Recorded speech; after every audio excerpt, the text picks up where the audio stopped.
What's up, hybrids? Welcome back to another episode of the Fandom Hybrid Podcast. This is Hanako, and I am here with Anthony and Michelle, and we are discussing episode 6 of season 2, House of the Dragon. This episode had a lot of stuff going on. A whole bunch. Yes, it did.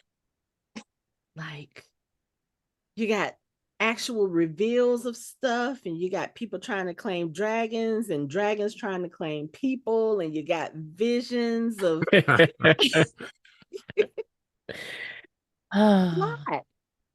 It's a lot. Okay, I'm gonna start with the emotional stuff for me first because all the other stuff is like kind of sort of drama filled. Hello, welcome back, Patty Considine. It was so good to see King Viserys again. Yes, I that was nice.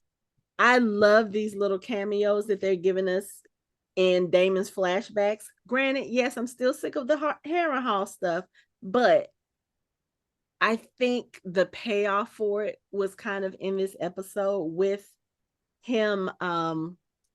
The last couple of dreams he's had have been kind of disturbing, on the one end of his mental health spectrum. And this one, I think, was a little more emotional because I think at that point, he really looked at his brother in a different light. Like, oh, my brother did love me. He needed me. And the reason why he did what he did was because I wasn't there.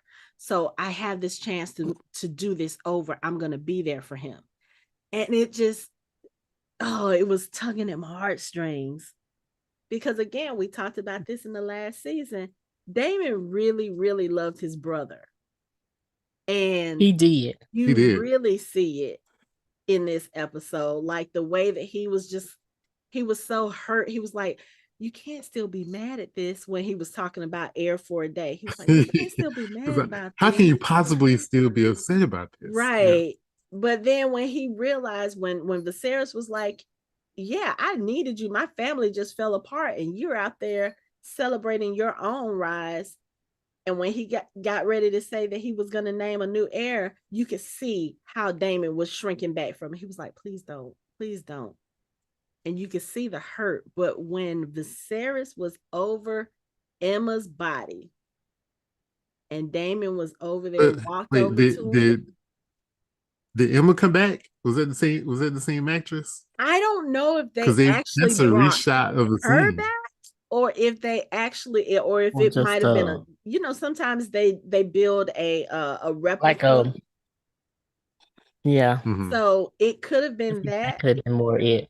If it was her, easiest paycheck ever. She wins that title. That was. You just have to lay there for like and 2 not minutes. Cry yourself. For 2 minutes, not even 2 minutes, not even a full 2 minutes.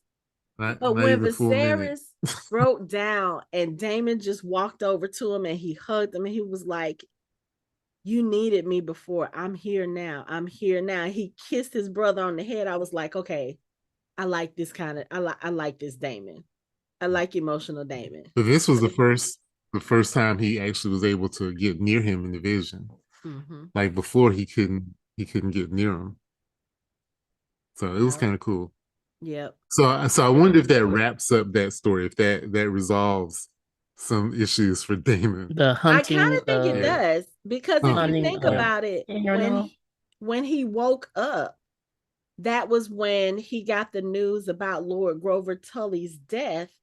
And earlier in the episode, when he was having the conversation with Alice, she said to him that the only way he was going to get through to the Riverlands, the only way that they would raise their banners for one army is if Grover Tully died.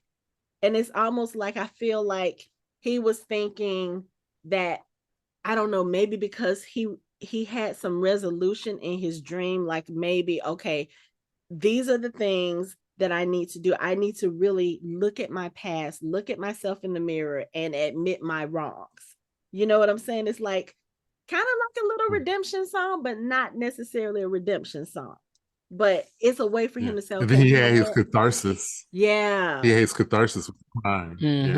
Right. And also because he did the one thing that he should have done before and didn't do, which was be there for his brother, you know?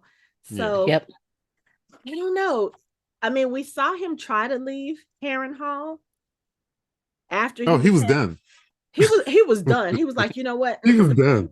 He's them out. He was like, y'all been poisoning me, poisoning my drink, poisoning my food. And I was sitting there listening. I was like, Anthony said it. Don't stop drinking stuff. Stop eating stuff. Stop it. He said, I'm done. He's out. And just right. He was done. Yeah. Caraxes was down there like, yes. Over there moaning. Ready to go. Caraxes was ready to go. He was like, oh, you coming out we about to go. And you can hear Caraxes in the background as he and Alice are having a conversation. Caraxes is like, man, come on. Man, don't do this to me. You gotta get out of here. Yeah, 3 more days. Shit. Right. Like, can we just go? I'm bored. that poor dragon. But I find since we're here, since we're here at Harrenhal, can we give a shout out to Simon Strong? Because he's the real MVP. He is. But we've been saying this for the last 2 episodes. Like, Simon Strong is that dude. Yeah. Yeah. He's telling his boys, nope, I'm good. Right. He ain't gonna hurt me. I'm good. And then also, when Daemon was sitting there, like, he knew Daemon was going through some mess. He was like, I don't think you're getting much sleep. And I think at this point, he probably really started realizing, like, oh, this castle is fucking with Daemon. When Daemon was sitting with a knife in his face, did you see him? He went, he was like soothing him. And Daemon is looking like, what? Like, calm your spirit down. Calm your spirit down. I was like, either Daemon is going to kill him right now for treating him like a baby, or he gonna get pissed off and walked off. And he was just like, look, don't be fucking with me.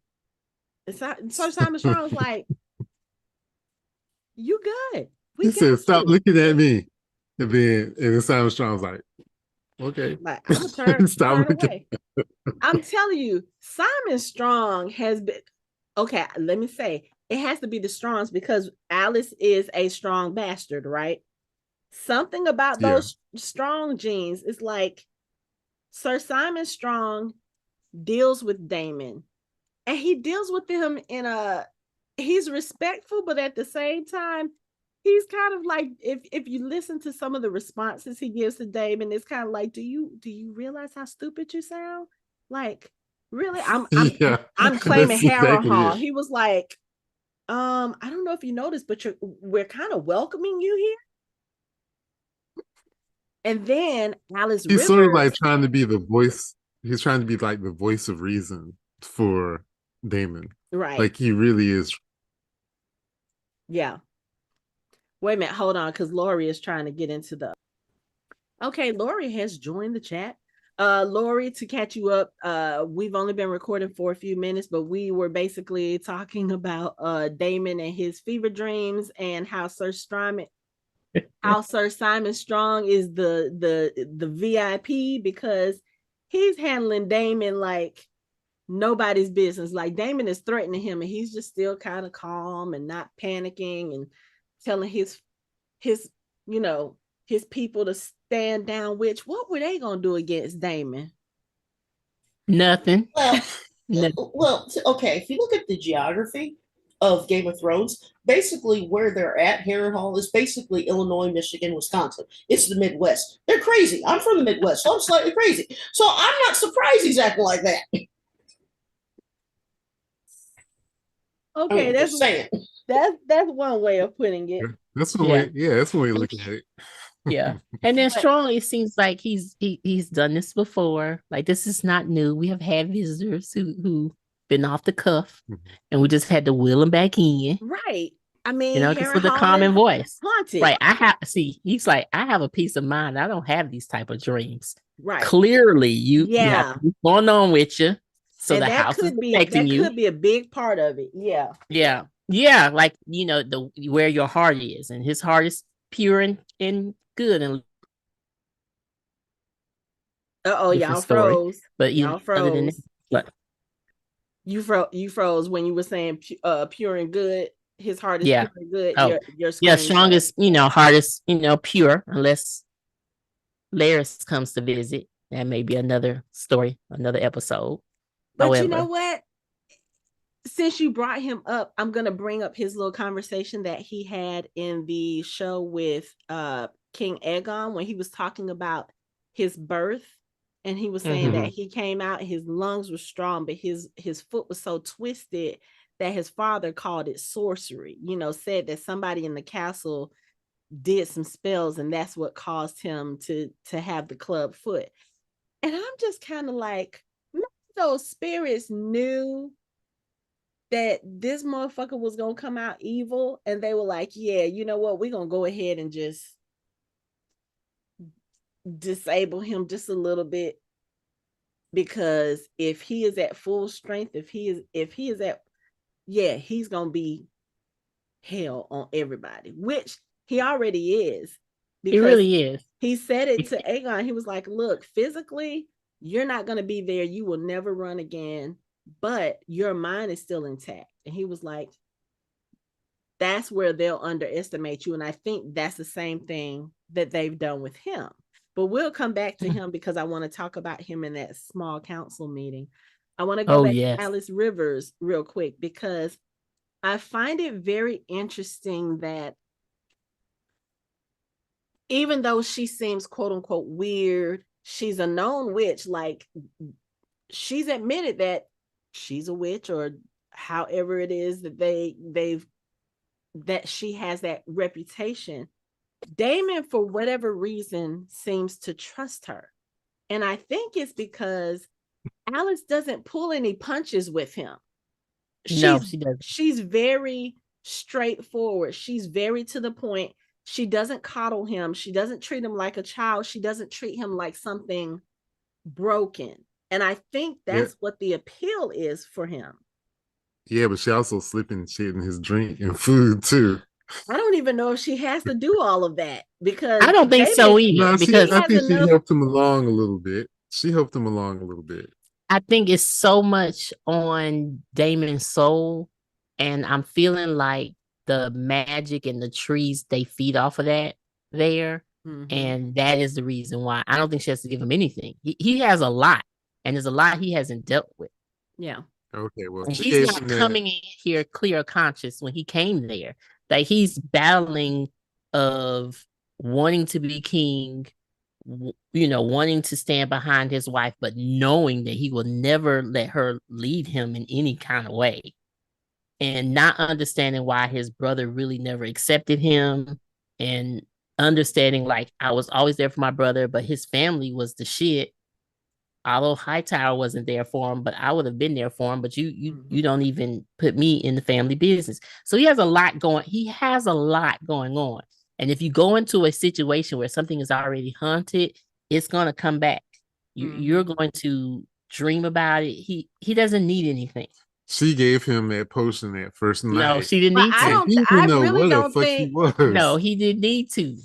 He didn't need it. She said, "Here, drink this. It'll help you sleep." The next thing you know, he's sitting at the council table. Like, where did the time go? How did I get here? What was I? He was in the middle of talking. You didn't even know what he was talking about. I don't think that it was supposed to really help him sleep. But again, she probably felt like he was going to be troubled. So she was trying to help him, but it wasn't going to help. Okay, well, Simon... Because the only reason I say that is because when she was pissed off with what he did with the two families, she could have really put some stuff in his food and drink. Well, Simon really knows what she is, because he's like, oh yeah, Lord Grover Tully died.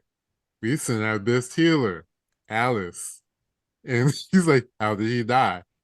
Oh, he was an old man. He was sick, and his maesters couldn't do anything, so we sent our best healer, Alice. And there was nothing to be done for it. And did you see his face was kind of like, I won't say that he had a smirk, but Daemon kind of had a smirk, like, oh, and Simon was just kind of looking at him like, because I'm sure he has seen Daemon and Alice conversing on the grounds. So well, probably thinking in his think, mind that, no, she did this for him. Alice sent him a potion to sleep, just to sleep and not wake up. No, Sir Simon knew what he was doing when he sent Alice. Yes, that's true. He knew what Alice was going to do because that's what they needed. Yeah, they needed things to wrap up. Oh, yeah. Honey, I need you to give him the specialty. Okay? Okay, I need you to give him the specialty. He probably did. He probably didn't say it blatantly, but in order for them all to get what they want, Grover Tully had to die because he needed to be taken care of. Now the Riverlands can unite under one banner, preferably Daemon's, and then Daemon can get the fuck on. Get out of my house. And the thing about it is, it's not really like murder because the man needed a peaceful way home. He needed to die. He was holding on and it was painful. At best, they helped him to go home peacefully. It was a nice homecoming. At best, Alice was giving him placebos. She didn't do anything to help. She just didn't do anything, and he died. She gave him a specialty. Yeah, I was gonna say that. She had. I mean, it's a tea that make you feel good and just go to sleep, and you just don't wake up. Yeah, I mean, because for you to be so specific, do nothing now. In 3 days' time, the winds will change. That's oddly specific. Yeah. That's not I'm gonna give you a placebo and just hope that you die in three days' time. No. No. That was very going to oddly die. Specific. Yeah, we don't have time. Look, we don't have time for this. We at the end of season 2. We need to wrap this up. So you need to go. Give her the benefit of the doubt. Well, no, but she did a nice thing. Wait a minute. There's no benefit of the doubt. She did a nice thing. Of the doubt. That's my job. Right. And she did a nice thing. Okay. She helped the man. I mean, that man was pitiful. Well, what's going to be interesting to see how Daemon handles the River Lords now. Like, they're already pissed at him for what Blackwood did. So it's going to be how... Because they're gonna want retribution, justice. Yeah. They're gonna want something. So yeah, that's gonna be interesting. But the other thing, going back to how he reacts to her, the fact that he is so open to her, with her when he's talking about things, because she was like, oh, so you were about to just leave without saying goodbye. And he was like, look, something is wrong with me. He didn't say this castle is doing something with me. Something is wrong with me. I'm not right. And then he starts really telling it. He was like, Rhaenyra didn't even want the throne. She didn't want the crown. And Alice, again, speaking with a knowledge that she has to be a witch, because other than that, how would she know all this other stuff? Like, she's literally rattling down the things that he has done. And then she was like, well, maybe Viserys gave it to her because she didn't want the crown. If you remember, Viserys didn't want it either, but he did the best he could with it. It was like, she's a little too familiar. It could be that she's a witch, but at the same time, didn't they say somewhere along the lines that she was sort of acting as an unofficial maester, that she has a lot more power than people think in the palace? Because people like that who are quiet, somewhat, they learn a lot of stuff. It's quite possible that all those people running around that place is damp. There's no place dry. They can't. Mildew everywhere. You've got nothing else to do but learn people's secrets. I mean, that and try to stay dry. I mean, it could be any number of things, but I think you're right. I think that if she's not a witch, then she has some sort of, what was the children of, like, Braun, sort of, maybe a little bit like, where they can get green sight. They call it green sight. Yeah, green sight. Yes, that's what I was thinking. Yeah, because you don't have to be a witch to have that. No. I actually sort of tended to think of them more like elven or fairy folk a little bit, if we're to use that term, because they know preternatural or supernatural things about areas and people. That just could be her, because she is somebody who, in all honesty, shouldn't even be near him. I mean, yeah, maybe to drop off some towels or whatever, but she's all up in his face. She's fixing potions. She's this and that. They depending on her, and she's a master too. So we don't know what her lineage is, if I'm correct. She could turn out to be actually the lady of the of Harrenhal, and nobody is acknowledging it. I mean, you know? Yeah, because the rumor is that she's like over 100 years old. Yeah. Right. Yeah. I think I like what you said about the green site, Lori, but I think the answer might be more simpler than that. Like, okay, she could be over 100 years old. If she's acting as an unofficial maester, who reads all the mail Exactly. when the ravens come in? Exactly. So of course she's gonna know everything because the maesters tell each other everything. Even the secrets they're not supposed to tell, they tell each other everything. So of course she knows. She would know I don't everything. know if I don't think they would tell her because she's not quote unquote official, but I think she has kind of like what Laura said, she has other ways of finding out this information. She may not be the official maester of Harrenhal, but in the absence of a maester, they still have to send the ravens. Like until they get a maester there, they are compelled to do this. Like they just can't stop sending their ravens. Okay. They have to send them. So, but I'm not saying she don't have green side or she don't have other ways. I'm saying it doesn't hurt that she also has access to the information too. Yeah, see, I was just wondering how that works because this particular world is so, I mean, the whole reason why we're at war now, they don't want women in positions of leadership. So saying that she's like a quasi maester fixing up the potions and doing all of that stuff, that's one thing, but giving her access to those types of important things, I just kind of wonder if that's something that they would really do because they don't really look favorably upon women, especially in this particular time, which is, 174, 175 years before Game of Thrones. Like, yeah, we had a couple of queens that were ruling at that time, but here, I mean, it's the whole reason why we're going to war. The problem, well, hey, I understand what you're saying. However, outside of the Red Keep and a couple other places, the maesters don't really have positions of leadership. They're just maesters. Okay. They're the information people. The other thing is, again, in the absence of a maester, which they haven't sent a maester there to replace whatever maester is gone, they can't stop sending information to the Lord of the Castle. They have to send the ravens. Whether they want her to read the information or not.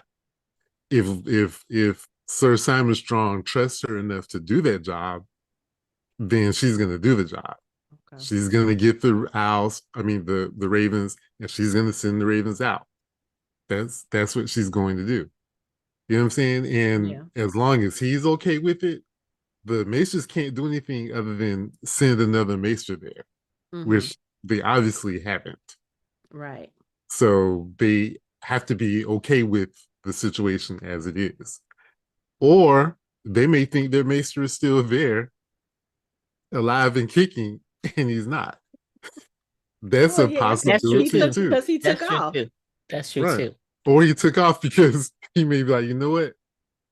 No maester wants to set foot in that castle at all. Yeah, that's what I was thinking when she said he just picked up and left. I was like, yeah, that castle was getting to him too, whoever that maester was. But they're not, the maesters are not going to stop doing what they do because she's the one reading the mail. Right. Because they may not know she's reading the mail. They could think it's going straight to the Lord of the Castle. Okay. They don't know who the designee is. Like nobody they don't want to go there. I'm still thinking she has green sight. Is it called green sight? It's called green sight. Yeah, I think she's getting some maple from the tree, putting it in her own tea. She probably seeing has. things. I believe she is. Could be. Yeah. Because she's I was tapping into it. I was thinking more so like it was kind of giving me a little bit of vibes like Melisandre, like the Red Priestesses, like they have that little bit of sight, or the I don't know what religion they practice here, in Harrenhal with the Strongs or what she practices. But you know how Melisandre was getting her information from the Lord of Light. And I was like, okay, something is like guiding her. So, but the green site also makes sense because, I mean, who says the Targaryens are the only seers or are the only ones who have seers? She could also be a seer and we just don't know it. It's just the way that she's presenting herself. She, you know, she got a little bit of goth in her. So of course, you know, they're going to look at that negatively or differently and be like, oh, she's a witch. And the thing about green site is it's through a connection through the weirwood trees. So this information, like, I don't think there's a weirwood tree on Dragon Mount. So they on Dragonstone. So I don't know if she would have access to information from there. But I do know there is one in the Red Keep. So you know, she'll be able to get information through that. Okay. But it's usually just access to the past, the information that the weirwood trees have. So okay.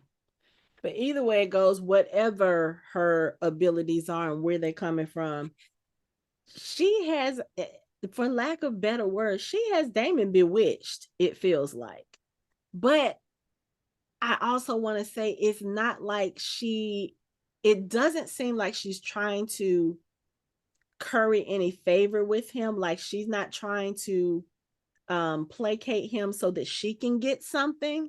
So it's just kind of weird in that because there's so much give and take with this particular world. It's like, okay, well, I'm going to give you this and you're going to give me that. It's like everything is transactional. And with her, it doesn't feel that way. Now, it may come that way later on, or she may get it in some other way. Like, okay, maybe if I help him get what he needs, then it's going to come back to me in such and such way. Like, we don't know in the show what her plan is, what her end game is. Now, I do know from the books, I do know a little bit about her character and what happens to her character and all that stuff. But for right now, it seems like they're kind of going in a little bit of a different direction. So it's kind of interesting to see, like, what is your goal here, Alice? Right. Because right now, really, she's acting like his therapist. It still feels like manipulation. It's not, because she honestly, she's only like making him process what he's been having nightmares about and what he's been dealing with and putting it together. Just like when he wanted to run, she said, isn't that your MO anyway? Like, you typically run. Why are you running? Like, you want to be king, but all these other people didn't want to be. There's a reason why they didn't want to be. Like, she's just giving him things to think about. Like, she's honestly being like a therapist to him to a point where, yeah, he's trusting her. She's not telling him to do one thing or the other. She's just throwing the information at him. He's dealing with it. So then later on, I don't know really what happens with her, but later on, that's someone he can actually trust, though. That may be what she wants, though. That's true. Yeah, I was going to say that too. He said, what he asked her for counsel. He asked her for advice. Because she's coming in and she's not trying to tell him what to do. She's not putting her agenda out there. She's literally just like putting the information back at them and making them draw conclusions and make connections. And the interesting thing too is whenever she brings up Rhaenyra, like you would think in a situation like this, in a dynamic like this, like she might be trying to undermine Rhaenyra, like, oh, you don't need her, this, that, and the other. And it's almost like she's doing the opposite because she's making him see, maybe not in her mind, but she's making him see what an ass he's being. Like, okay, even if she is the one that's kind of controlling the direction his dreams are taking, you're an asshole to your father, you're an asshole to your wife. I mean, you know, like you said, every time something gets hard or you hear something you don't like, you run. You did it at the Stepstones, you did it here, you did it there. And I'm like, how do you know? Again, how do you know all this stuff? You know, because nobody knew unless you were part of Corliss's crew, nobody knew that he took off from the Stepstones. And technically speaking, he only took off so he could go handle that because he didn't want his brother coming in, but nobody else. Because that will be a detailed messages they send in the Maester sending. Like they know that insight. No, she's seeing things. I think she know things. Y'all are severely underestimating the power of the Maesters. Oh, the Maesters are some you are lady whistle down or something. Underestimating the power of women's intuition and gifts, and having that tree as assistance. You tap into a good source, you get a whole lot of information. Get a whole look. You get the tea literally and figuratively. Right. Well, on this one, I'm going to have to side with Anthony. I actually believe that the power of the Maesters is actually pretty. I mean, yes, women's intuition. I'm not faulting that, Michelle Hanako. I agree with you, but I'm with Anthony because the Maesters are really, really more powerful than people give them any credit. And the thing is, they make it so that they don't seem as knowledgeable as they are. They're knowledgeable enough to keep their job appearances and all that, but the running of the kingdom, the running of the wall, the running of anything, the Maesters know every single detail. Okay. Now, if we do this, I have a lot of blaming, a lot of responsibility they need to take a part of for Game of Thrones. They do. They do. They do. They did? No, I didn't say they take responsibility for it, but a lot of this shit. We could have stopped a lot of things. Oh, absolutely. But I mean, you got to also think about it. Two of the Maesters, or one Maester and one outcast Maester, Pycelle and Qyburn, they caused a lot of the shit that was there. Yeah, they did. They messed up the system. They had a good system. That's a problem. That's a problem. I mean, and again, going back to the Maester who wrote down about Rhaegar and Lyanna's marriage and didn't say shit to anybody. Or he found it in the wrong section of the library. Or even the Maesters who wouldn't let Samuel is it Samuel? I don't know why. Samuel Tarly. Yeah.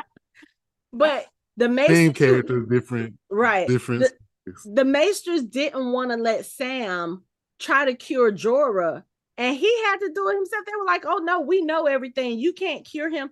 And I kind of wonder after the fact, like, was the fact that they didn't let him cure Jorah or try to cure Jorah, was it because they really believed that it couldn't be done, or was that another way for them to keep control of certain things? Like, oh, you got grayscale, you're disgraced, you can't do this, you're gonna like.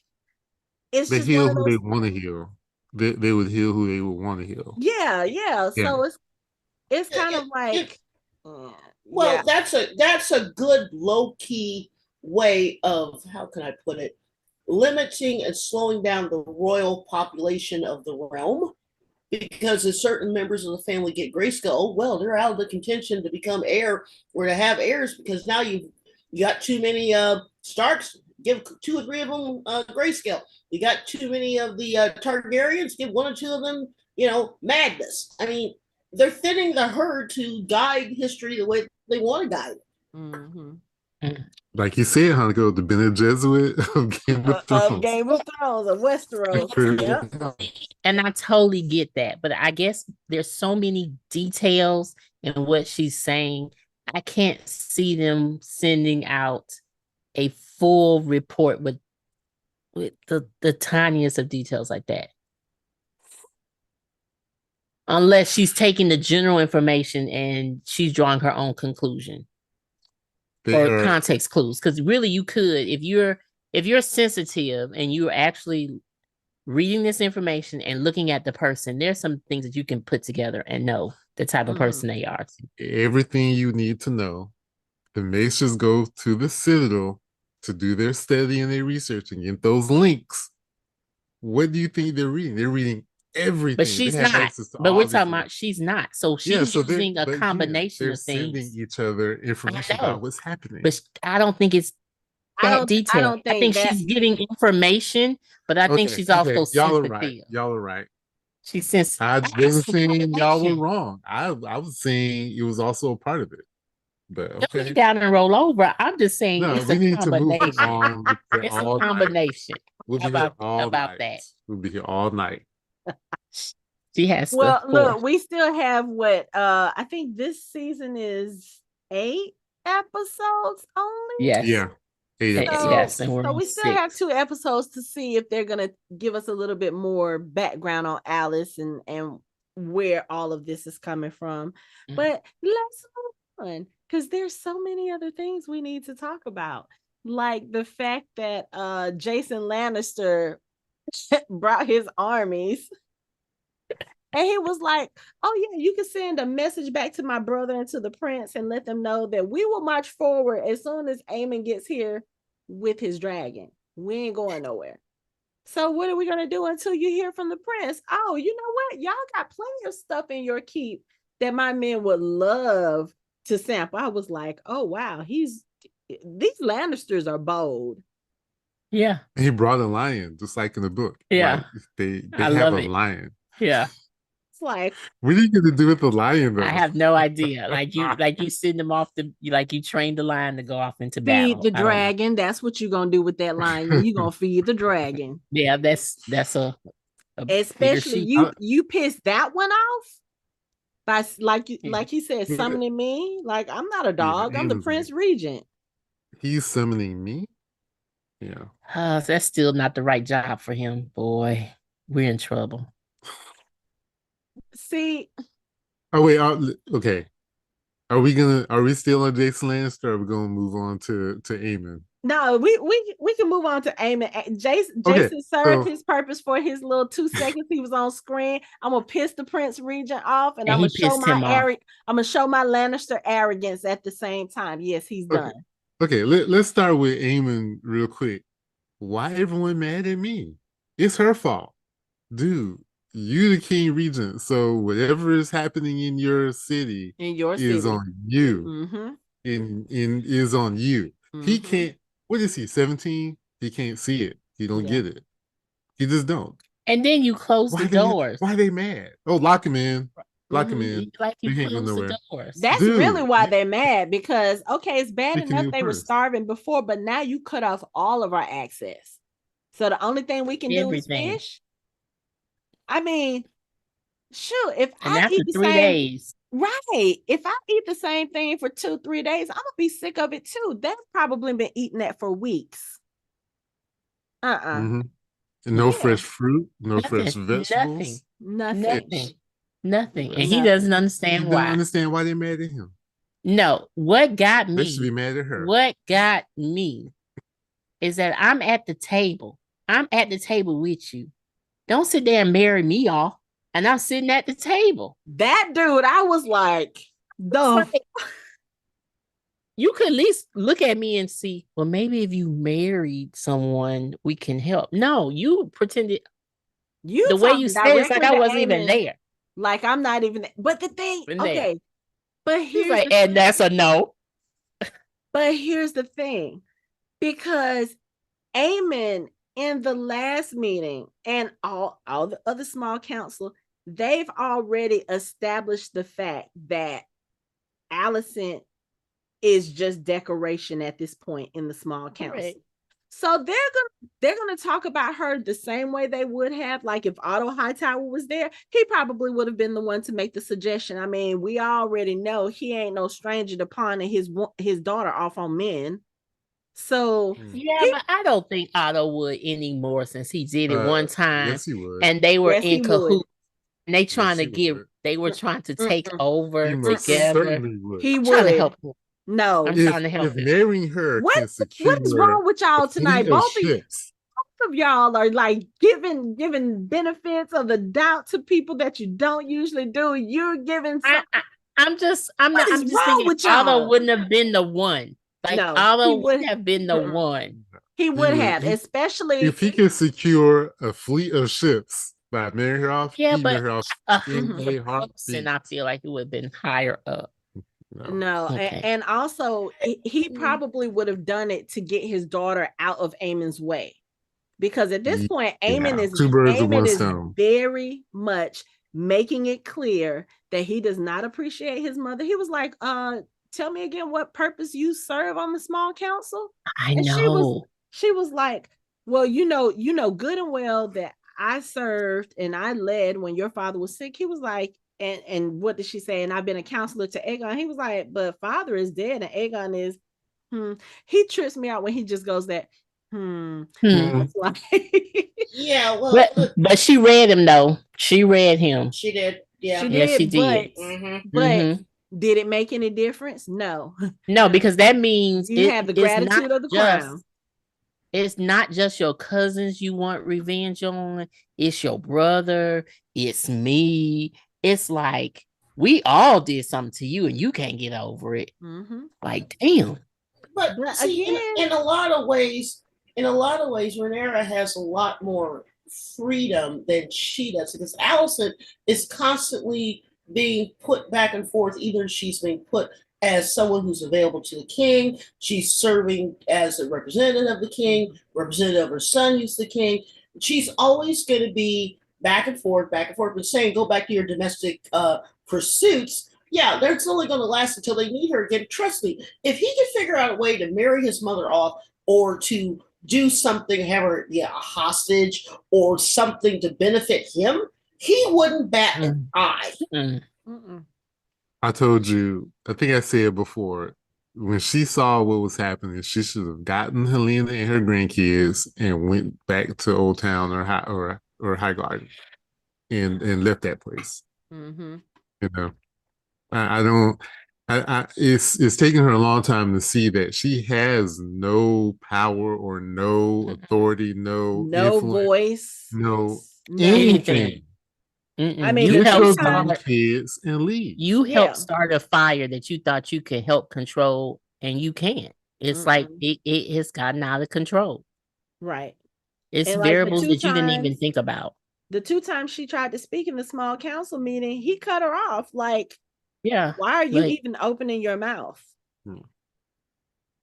And then later on, when she goes to grab Helena so that they can go pray, everything that happens at that point, first of all, Alicent and Helena don't need to go anywhere together. That's just, I know it's mother-daughter. I know they were doing it for prayer, for healing. Yeah, but if I was her daughter, I'd be like, I can't go with you nowhere. No. Every time I go with you, I have issues. Yeah. I get attacked. The F off. I'm running for my life. Yeah. I can't. But the saddest thing was when she was talking to her brother about, is it Daemon? Not Daemon. What's his name? Gwaine. No, her son. Oh, Daemon. I was saying she was Daemon. She was talking to her brother about Daemon, and he was saying how kind he was, and she was like, "These MFers over here aren't." Yeah, but it's like, I don't know if it was me or the environment. The ladies love him. Yeah, but it's sad. You kind of see some relief in her too, because she was like, "Oh, he's kind." Okay. Yeah, because these other ones. Because it's like almost like, as a parent, like I don't understand the mindset that royals have or rich people have for, oh, okay, you know what? I have the means. I'm gonna send my child away, and I'm gonna never, like, she doesn't know her son. And so for that little consolation of he's kind, for that to make her feel like, okay, what I did was worth it, that is sad as fuck. Yeah. Right, because you literally, because she's questioning, is it me or is it the environment, or is it both? Because clearly the ones with me are crazy. Well, I'm gonna defend Aegon, because the one time we saw Aegon in the role of a king, he literally was trying to help people when they were coming to him. Okay, let's stop. He was being nice. He's like, we'll make sure you get paid. That's then he do some stuff. He did stuff before he was king. Yep. He did some things that were horrible. Just because you're going to give some sheep and some money to some people who came to your court, does that mean you kind all the time?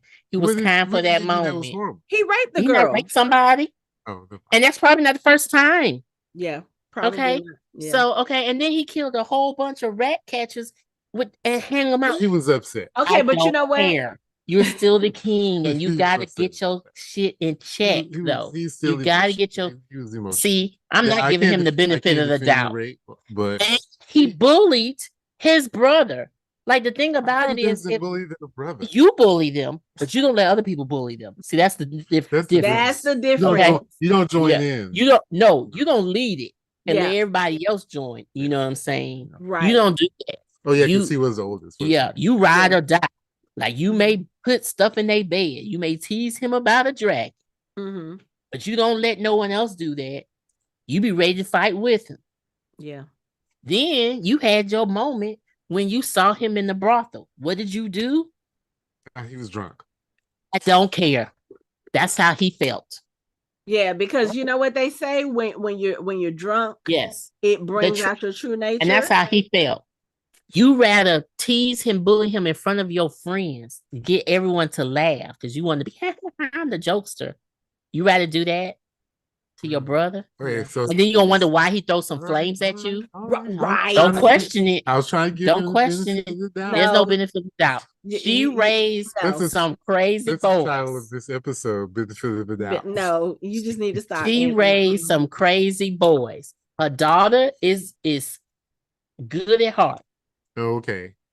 I was hoping you weren't going to say she was crazy. No, she's not. She's different. No, she's sincere. That's totally different. Yeah, I mean, totally different. Yeah. No, and the thing about it is y'all just act that way. If y'all paid attention, shoot, she'll be on the council with me. What do you see? Let's interpret your dreams, honey. I need to know. That part, because ain't now that then came out of her mouth been wrong. Right. Nothing. I want her in the room with me. I don't care if she say birds. I mean, somehow the dragon is going to encounter some birds, or some birds going to take down my dragons. I don't know. And who's a bird? You know, I will be trying to piece stuff together. Who's to stop singing? Oh, but man, okay. So, but let me think about that one. Right. I was sitting here. I was like, "Ooh, what does that mean?" But here's the other thing. So with Alicent, she's so she's so busy wondering whether or not it was her or whether it's them being at court that caused them to become that way. And again, we're going to go back to her parenting. Most of it is her fault because she focused so much on raising heirs, potential heirs. And that also goes back to Otto Hightower. I did rewatch the scene where he got fired from being Hand the first time with Viserys. And she was trying to plead with him that Rhaenyra wouldn't do anything to harm her. And he was the one that put it in her head. He was like, if Rhaenyra becomes queen, she will put your children to the torch in order to the sword in order to strengthen her claim. So he started putting that in her head. And then, I hate to say it, but her being an absentee parent, I'm starting to see that with Helena too, because think about it. We never see Helena with her children, except for that one episode right before she left them, right before she lost Jaehaerys. Yeah. But you never see her with her children. You don't really see Aegon, now you can't, but before that, you never saw Aegon with his children, except again the episode where Jaehaerys was killed. It was kind of like you were trying to establish that these are parents who care about their children, which is so different from what their mom did. But truthfully, but then we have to give. This is the episode of give them the benefit of the doubt. Yeah, right. Alicent doesn't know she lost her mom when she was young. And she was raised by a dad. And nothing wrong with being raised by a dad, but the dad was full-time working, and his mission was to be on top. But he wasn't worried about comfort. She wasn't that young. She was a teenager.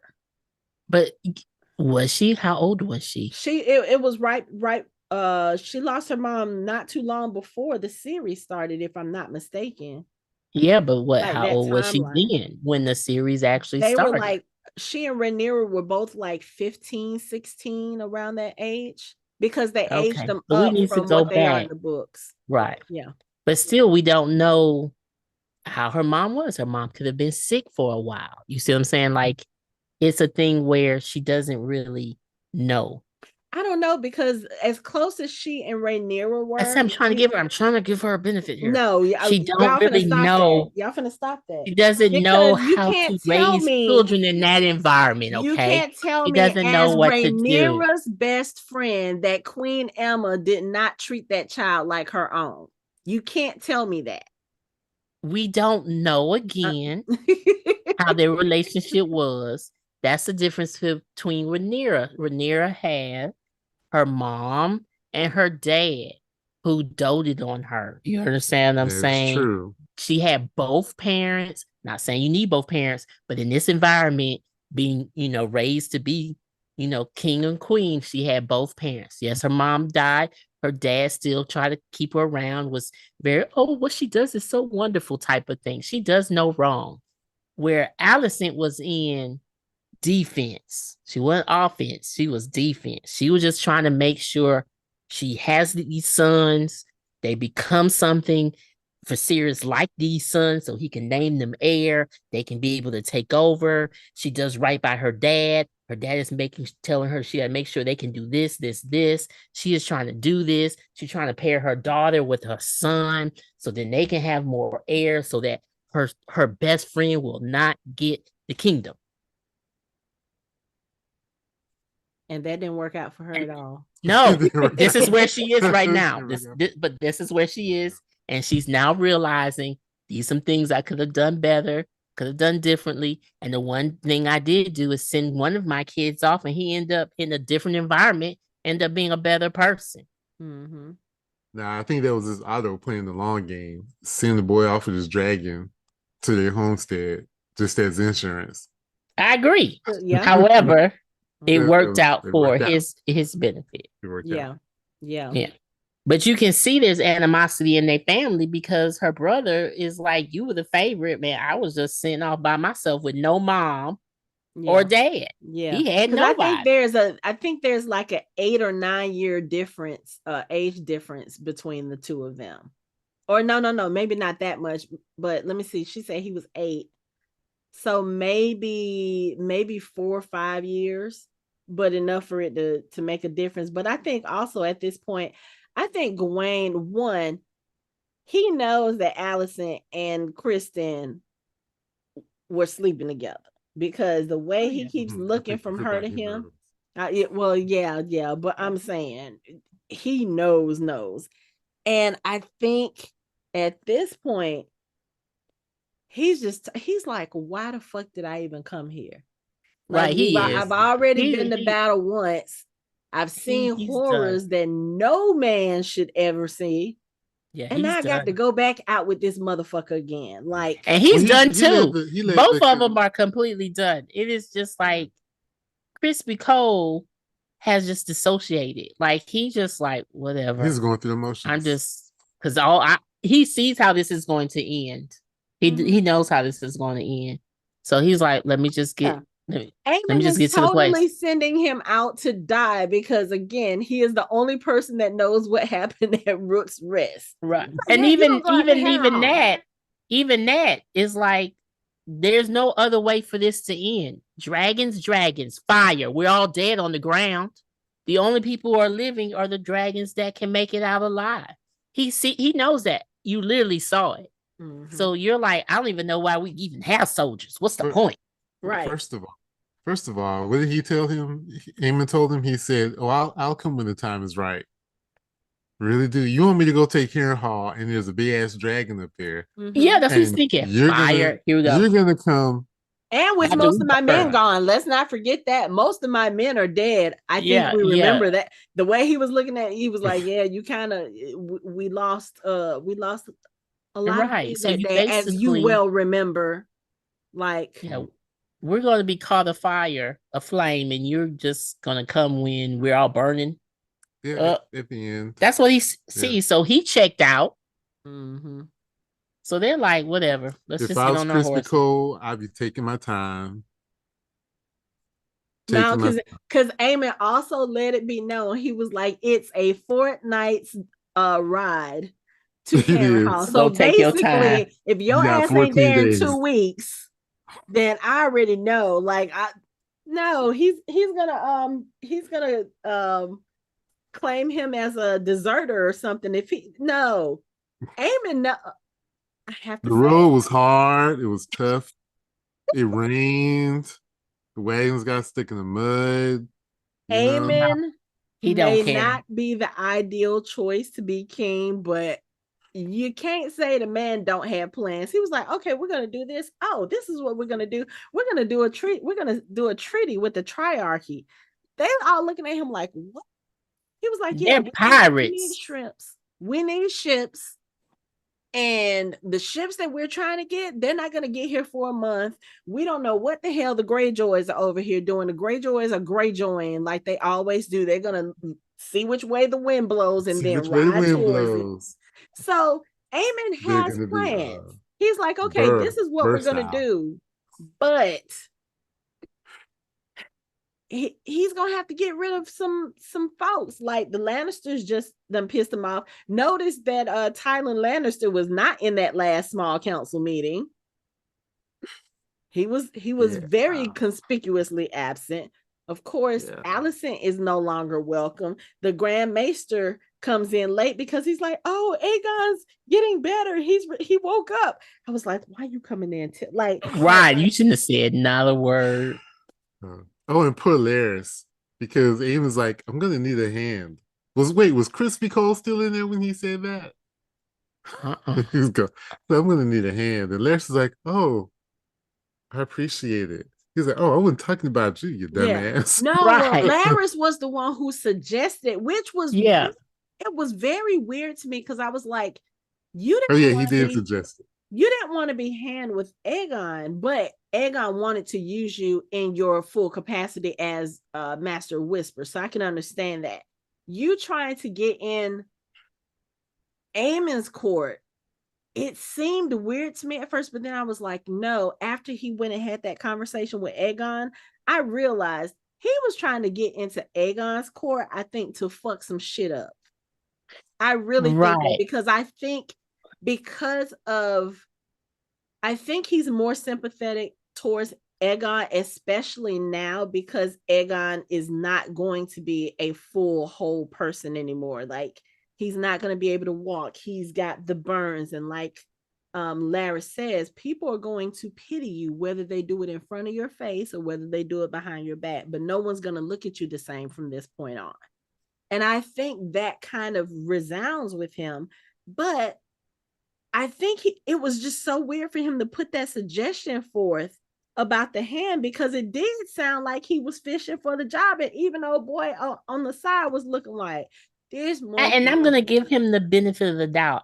I thought that he was going to say some extra things and have a plan in place, and not necessarily him, but he didn't get a chance to throw his whispers out there because Aemond just shut it down completely.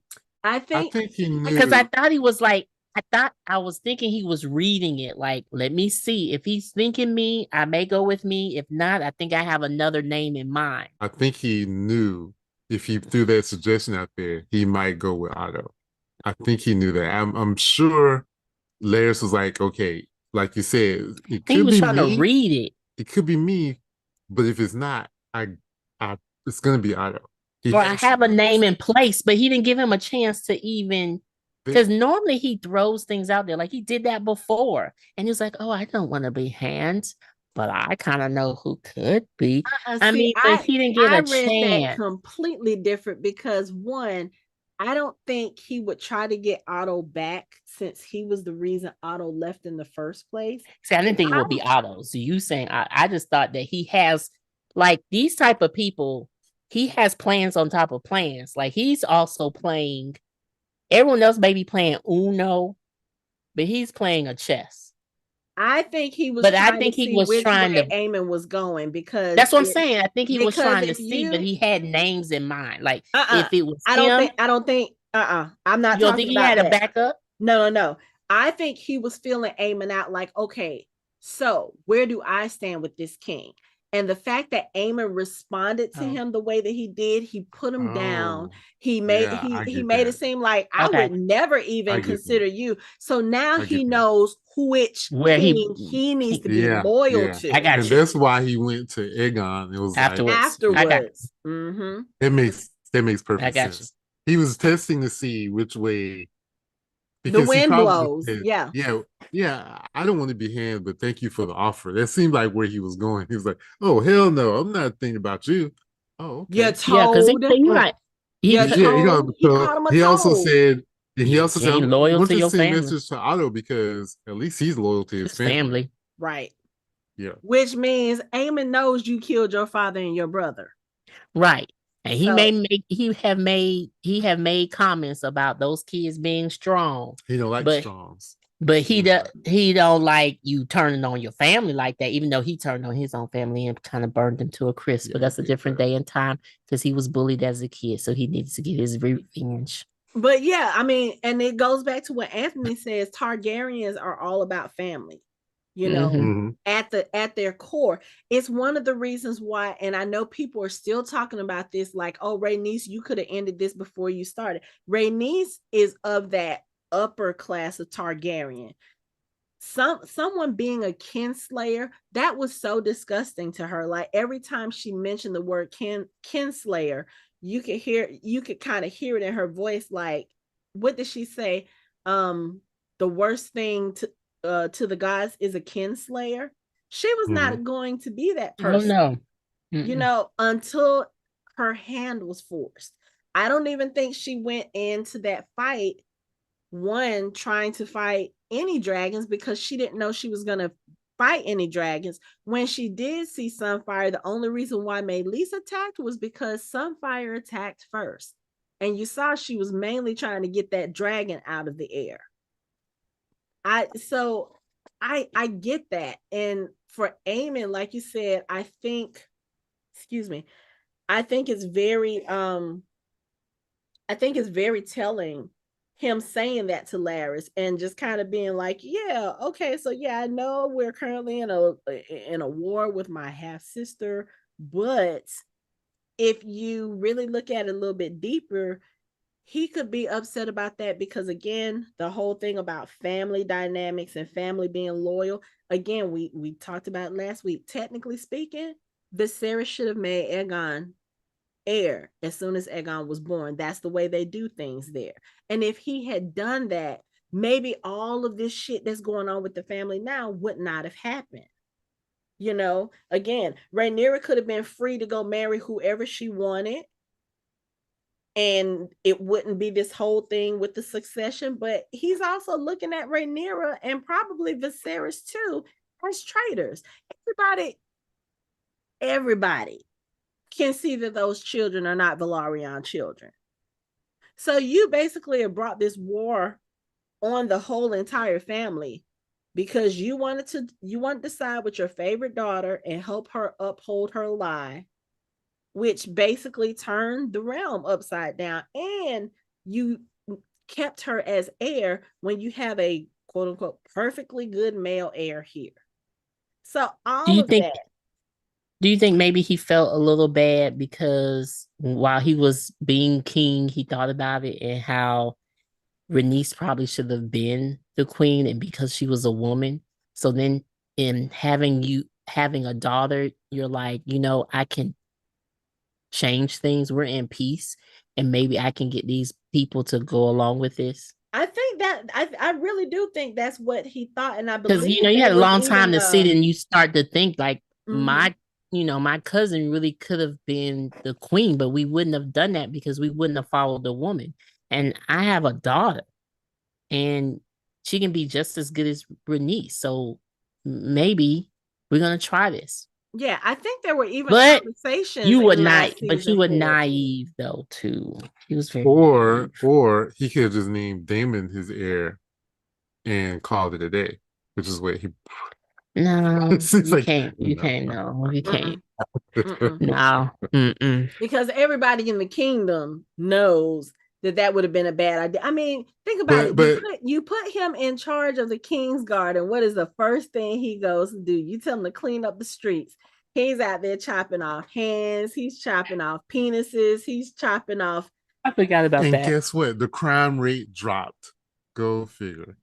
It dropped. The crime rate dropped. It did. But back to what we were talking about, I don't think any of this is mapping inside of Aemond's head. I just think Aemond is hurt and he's lashing out at all the people that bullied him growing up. I don't think he's thinking about Rhaenyra as a traitor, Viserys as a traitor. He ain't thinking about none of that about the boys being strong. He's thinking, I'm going to get everybody back and prove to them that I'm the strongest, period. Correct. That's where his head is. Yeah. He could give a fuck about all the other shit. He don't really care. He don't really care. He's what Rhaenyra was talking about. He would rather watch the kingdom burn just so he get his revenge. Just so he can get his get back. His ultimate goal he has purpose, is to kill not just Daemon, but he really wants to kill Rhaenyra because he probably blames her for everything that's happening when he was growing up. Yeah. But he has a purpose, so that's great. And he literally went in there and threatened Aegon. Like how you walk all the way out of the small council chamber with the ball in your hand. That is true. And literally stick it where this man is in pain. That's true. And say, what do you remember? I remember nothing. Like I'm gonna say I remember something. Here's the problem with that. He went in there threatening because he knew Aegon remembered, because when Aegon realized it was him, his reaction, his body. Yeah. If he had just sat there and looked at his brother and just kept it cool, but of course he had a PTSD response. His brother tried to kill him, so of course he's gonna be upset. Because he probably could have come in there to kill him then. But if he'd have just played it cool and just looked at him, he could have said something like, "Aemond, I'm so glad to see you," or something. And Aemond would have been like, "What?" Yeah, but his whole body, his brain didn't even get a chance to even consider that because his body reacted immediately, like run, which he can't do anymore. He can't do nothing. So then you got to stay and lie. I remember nothing. I know nothing. And when Aemond bent down and kissed him on his head, I said that was basically what am I thinking of? Oh, when Caesar got kissed right before he got was it Caesar who? No, I'm thinking the story of Jesus, because when he got betrayed, he was kissed on his cheek. Yeah. So yeah, that was kind of that. Yeah, big brother. I'll be here to talk to you later. I was thinking of Godfather Part 2 when Michael kissed Fredo. I knew it was you all along. And Fredo ran. So basically, if you're ever in a situation where you're hurt and the person that hurt you or the person that you got beef with kisses you, you're done. You're done. It's over. It's over. Because it's gonna be only a matter of time before Aemond takes that chance. If the Maester hadn't have walked in there, I wonder what he would have done. And the Maester's just looking at him like, my prince? Like, what the fuck you doing in here? I'm sure when he told everyone to leave, one of them went and told Maester, hey, y'all need to go check on your boy. Right. Right. Because it's funny how he walks in, my prince. Right. What you doing in here? Right. That damn Aemond. But he's clearing house. Like I said, Kristen Cole is now gone to Harrenhal. Alicent is off the small council. And now she's sitting bedside by Aegon's bed, curled up with a blanket, trying to be matronly and telling him, I'm sorry. It's a little too late for sorries. This dude is burnt up in the bed. Could that be Helena channeling Aegon? I forgive you. No. No. I really think it was I really think that I Forgive You was because of the fact that Alicent misinterpreted Viserys's words and put them all into this position that they're in, which led to the death of her son. I think that's what she was forgiving. Because it's not like Alicent did it on purpose. Mm-hmm. And then again, once you find out, oh wait, this whole thing is based on a lie that I told because I didn't understand. You have nothing. You just got to live with the guilt at that point because ain't shit you can do. So yeah, all these dominoes that are coming down. Yeah, I think that's what that I Forgive You was. Because she was like, yeah, you really about to fuck our whole life up. But I forgive you. But I don't know. We'll see. Yeah. So I feel bad for Crispy Cole because I don't think he's coming back to the Red Keep. I think he's done. And I hate to say it, I kind of feel that way about Sir Gawain too, because I do too. With Kristen. Yeah. Yeah. I realized he led a contingent of High Tower soldiers because I remember seeing the High Tower shields. So that's why he's there. I hope he just didn't tag along. Because no, he was probably ordered to by that point. Yeah. Mm-hmm. The High Tower host. But they're about to encounter some resistance from Lord Beesbury's house. Mm-hmm. And that's one of the things that was it the Maester said? Yeah, as revenge for their lords, he was like, death, like murder by Crispy Cole. Yeah, that's why we haven't heard anything about, because what he said, there's war in the Reach. Mm-hmm. Beesbury, and a couple other houses. Yeah, it's a problem. Yeah, but they mad. But Old Town in High Tower, High Garden is in the Reach. So if Daemon gets on his dragon, then that's not going to last very long. And you know what? I think I watched the little preview for next week, and I do think that they said something about Daeron's dragon has taken wing, which generally means he's big enough to fly now, right? He should be the same size as Jace because they're the same age. Okay. So yeah. So so he's been big enough to fly. He just hasn't left the area. Mm-hmm. And I realize Dreamfire is pretty big too. But Helena's not finna get Dreamfire. I mean, gosh, she's not. And if she does, she might fly away and never come back. Right.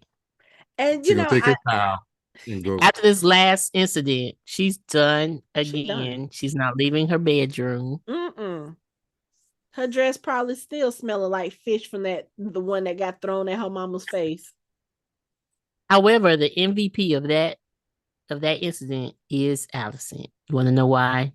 She threw herself in front of her child. She did one great motherly thing. Okay. Let's give her some credit. Okay. Oh, okay. Well, you know what? Really, friends. We'll give her the benefit. Well, that's only because the girl can't banish her to a tower. I mean, I'm just saying.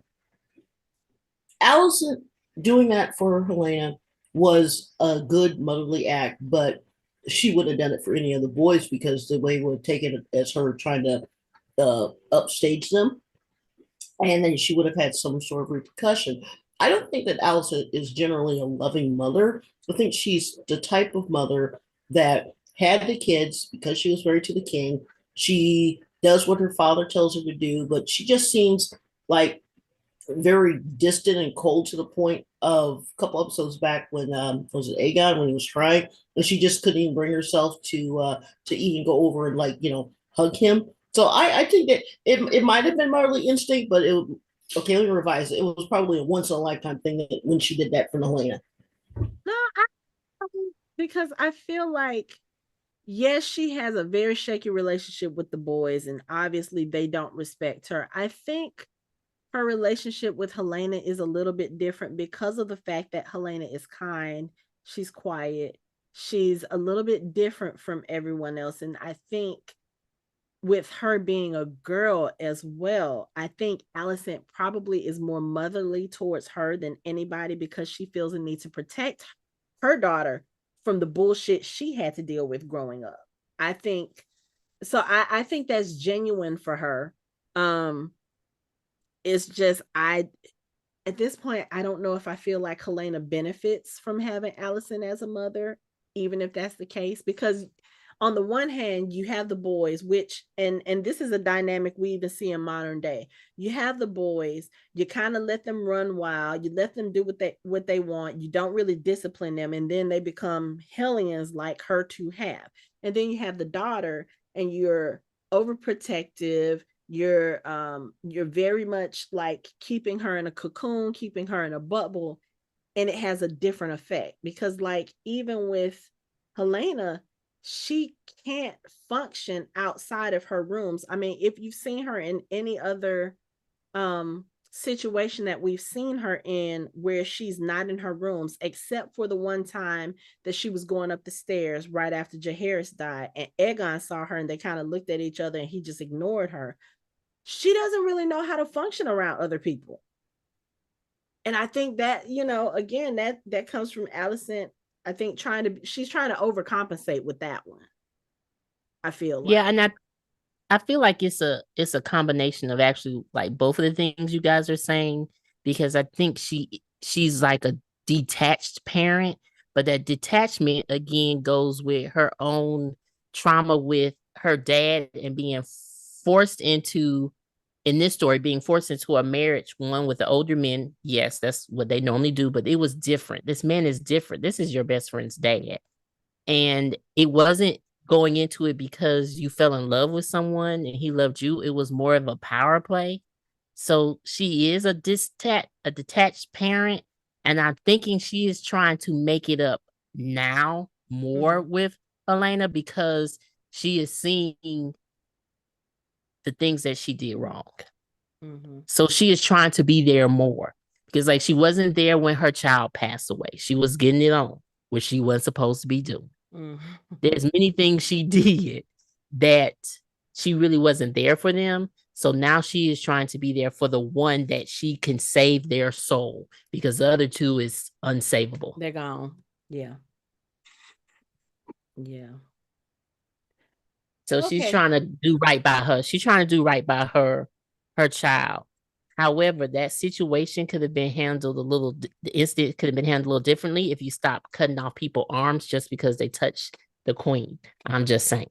These people are hungry, and the one thing you're going to do is cut off their arm. They outnumber you. They outnumber you. Feed them. Yep. This happens when you have a crap Lord Commander who don't really know what the hell he's doing. Well, here's the thing. Do they even have a Lord Commander now? Because if Kristen Cole is the hand, he's still both.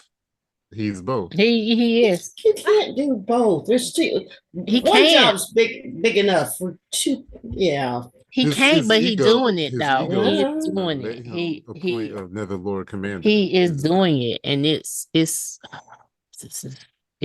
crazy. And no one has the cojones to talk to Aemond and be like, word on the street, like these are the things that are really, really happening. We need to counteract. Well, I mean, they've told him all of that. They did. And he said it's not his fault. But no, I think Otto could have got through to him a little bit better than that. Like, you're not really listening to what we're saying. Like, Otto would have been like, yes, it's getting out of hand. People can change how this war ends up being. So we need to do something to counteract her giving food. Like we need to let these people I was gonna say, I bet you he gonna pay attention now with those red and black flags coming through. Right. So like they're telling him, and he like, I don't give a shit. But I think Otto would have been like, okay, you don't care.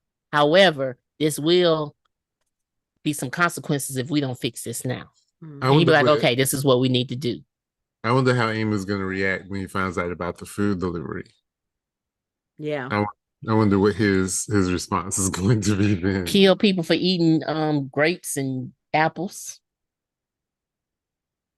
But I mean, that was brilliant though. Like that. It that was. I didn't know what their plan was, but that was a great plan. Feed the people. Give them food. Give them food. And then be like, oh yeah, because they're having parties. I love it. And then Aemond, homegirl, is the one spreading the rumors. Said, come on now. I think maybe she didn't really appreciate too much what he said. What he said. Yeah. But like she said, it's us who gets in the, we're the ones who get punished for when they fight. When you got a temper tantrum. Right. So yeah, I don't care. I'm gonna spread these rumors. Hmm. It ain't like he paying me. It ain't like I love him. They're chanting Rhaenyra. Oh Lord. Oh Lord, yeah. Queen Rhaenyra. Yep. Mm-hmm. Yeah. And Alicent is looking like, what the heck? Like, what happened? Yeah, like I went to pray, and then when I came out, I'm getting fish thrown at me. There's a mob, and they're chanting for Rhaenyra. Like, what did Rhaenyra do? Yeah, because a couple of weeks ago, she killed my grandson. So they wanted her dead. But now they chanting her name. Yeah, because they hungry. Mm-hmm. And then also because the Greens killed a dragon, and those people look at the dragons like the gods. Mm-hmm. So they were like, how is Rhaenyra going to answer this? She answered it by feeding y'all. And they was like, she hasn't forgotten us even in the midst of all of this. Yeah. Right. Right. And everyone remembers her as the kingdom's delight. Yes. Mm-hmm. Yes. Except for the Targaryen that's running around, that's clearly a Targaryen running around with his wavy blonde hair. Hugh Hammer. I mean, he looks like knocking the food out of people's hands. I mean, I understand your daughter's sick and all that, but literally you could have followed the crowd, because it wasn't just one boat she sent. She sent a lot of boats. There was a lot of food. He has no integrity. Which this is not good for his character. It's not saying anything about his character. It really isn't. It really does not. However, again, it is literally a Targaryen running around. Like, that hair is looking like Daemon's cousin, Aemon's uncle. I mean, it's possible. Like, it's surprising that no one says anything. I like, people know, but they just don't say anything. Mm-hmm. Like how those little kids had the blonde hair. Like, oh yeah, that's the king's kids. But we don't say anything. On the flip side, you got Addam over there scraping his white hair. His hair. I told y'all that's why he was bald. Yeah. I told y'all that's why he was bald. Like, so, but I'm wondering about Alyn. So why is Addam gray, but Alyn is not? And obviously genetics. Okay, because I was gonna say, obviously they are both his kids, because they as much said so in this episode. Yeah. Genetics. That's why he has to cut his hair off, because his hasn't turned. But his brother over there, like every couple of days. He was probably born with silver hair. So he's got to cut. He's been bald. Yeah. But okay, so since we're on to Addam, so Corlys comes to the docks, and he's basically like, oh, okay, this ship will be ready to sail in a couple of days. Hey, Addam, I want you to be my first mate. And Addam is sitting there like, I don't want to do this. Ignore me like you have my entire life. He doesn't say this, but he's basically like, no, there are other sailors that are more qualified. And it's like Corlys is trying to raise him up as his wife suggested. Yep. But, and you know what? I don't know if Corlys has to know that they know that he's their dad. Yeah. So he has to understand that there's going to be a little animosity there. But like when Addam said, is this a request or a command? And Corlys was like, I'll see you on the morrow at such and such, whatever. Basically like, I'm commanding you, you're coming with me. Yeah. And I think this is the point where Corlys is about to embrace his bastard. Because you know how I know he needs an heir for Driftmark. You know how we know that he knows that they're his sons? He went back twice. Two of them. That is true. That is true. That woman was something. Exactly. She had him cheat on Rhaenys twice. Exactly. He knows exactly who those kids are. Yeah, he does. And they mother. Scandalous. He went back twice. He did. Well, I mean, you're just breaking it down. It's true. Is this the truth, though? Right. But scraping that white hair off. It seems to me like between the brothers, I'm assuming Addam is the oldest, and Addam, I think, has gotten to the point where he was just like, look, I don't want nothing from this man. I just want to be left alone. Just let me do my job. Just let me earn my keep. Like, he's not looking for handouts from Corlys or anything. And the younger he sounds like his dad. He sounds like his dad. He does. And the younger one is so different because he's basically like, at least he's showing you some whatever. He ignores me like he always has. And, have you thought about what he owes us or what could be ours? Or you could have you can have Driftmark. And he seems more open to the idea. He'd be more open to the idea of being raised up. But he's gonna follow his older brother's lead. He's not gonna go behind his back, but he seems like he's more amenable to being raised up and claimed. Because I think for him, he feels like they're old. They're old, yeah. Like we've been, and I don't know what their family background is. I don't know if they, obviously if they're bastards, they're not walking, royal halls or anything. So they probably had a rough life. And so he probably feels like, yeah, he owes us. Like, we deserve to have this and that and have high positions and whatever. And Addam has probably just gotten to the point where he's so disappointed by, quote unquote, his dad. He's like, I don't want nothing this man got to give me. Just, just let me work, earn an honest living, and just go on ignoring me like you did before I pulled you out to sea. Because that's the kind of vibe I get from him. So, and that's going to be interesting because now Addam is going to sea with Corlys. And then Alyn, he's been let me say, boo, I can't wait for you any longer now. Let me tell you, Seasmoke was like, y'all really gonna try to put a rider on me, which is what Rhaenyra tries to do early in the episode, and they try to do it with Sir Stefan Darkland because the Targaryens and Darkland share blood, and he was hold on. Mm-hmm.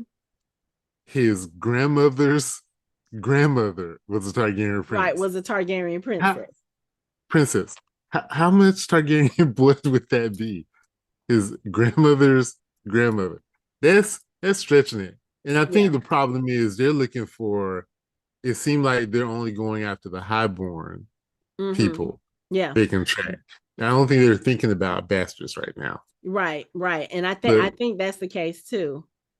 But of course we see that doesn't really work. And let me tell you, Seasmoke, and I don't know if it was because I don't know if Seasmoke actually like planned that out the way that he did, because he made it seem like he was wrong. He was going to give Sir Stefan a chance, he to sit on there and take a ride. But I also kind of feel like one of the things I've noticed with the dragons is they have the bonds with the writers who actually respect them.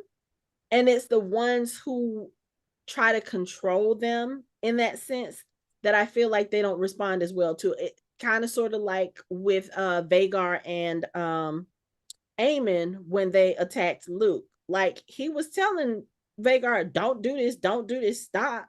And Vhagar was like, fuck you. You got me into this. I'm about to finish this.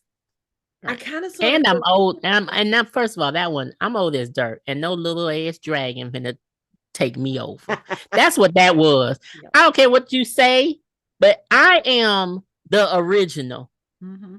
He better respect my name, put respect on it. Yeah. Yeah. And he put his paws on them.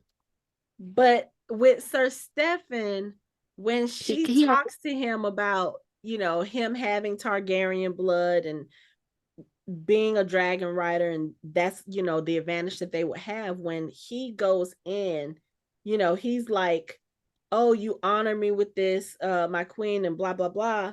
He seems very humble. I think, at least in my mind, it changed when he got close to Seasmoke and he was like, I did it. And Seasmoke was like, excuse me? Okay, you did what?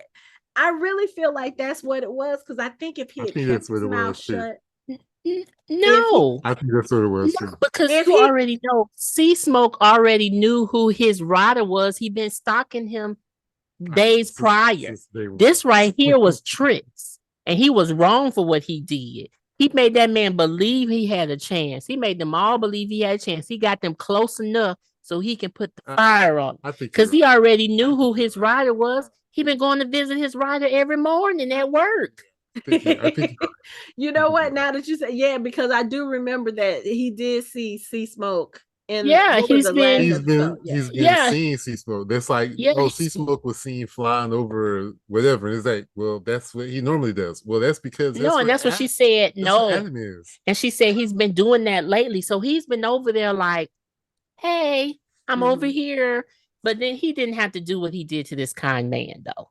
Seasmoke did not have to do that. He was letting them know I get to choose. Right. Let them know I get to choose. You don't tell me. I got that, but he could have yelled at them. No. Dragons are smart, but they're also very, very direct. Well, we see, because again, Vhagar had to put a paw on his own, relative. Yeah. He was mad.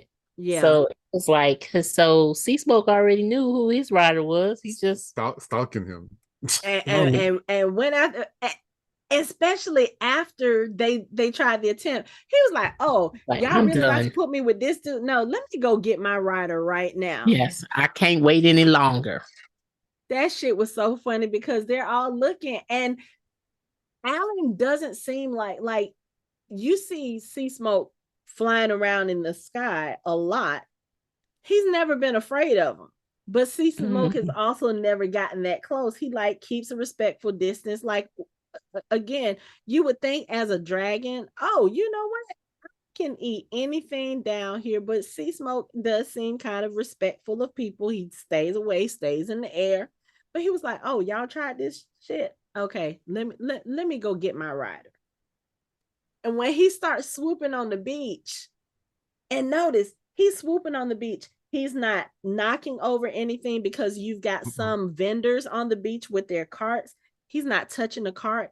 He's not going after the people who are running, except for Alyn, to the point that it gets to where Alyn starts running through the woods and everybody in the background has stopped running. They're looking like, what the fuck is going on? Like, why is he chasing after this dude?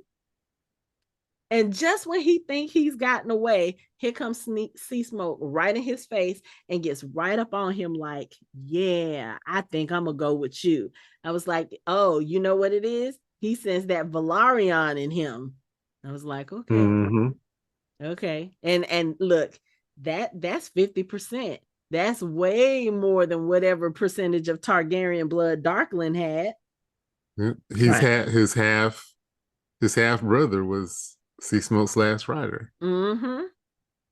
And it's so they could expand even more if they really thought about it and realize it's really not just Targaryen blood, though. It's everyone who came from Valyria. Yeah, but it's only Targaryens and Velaryons that came from. I know, but I'm just saying. But if they always want to say it's Targaryen because he has some Targaryen blood. And it's really because they're trying to pinpoint, maybe it's because of Corlys may have had Targaryen blood. I'm going off a different subject. Never mind. We'll talk about this after we get all of the dragon riders on their dragons. On their dragons. Okay.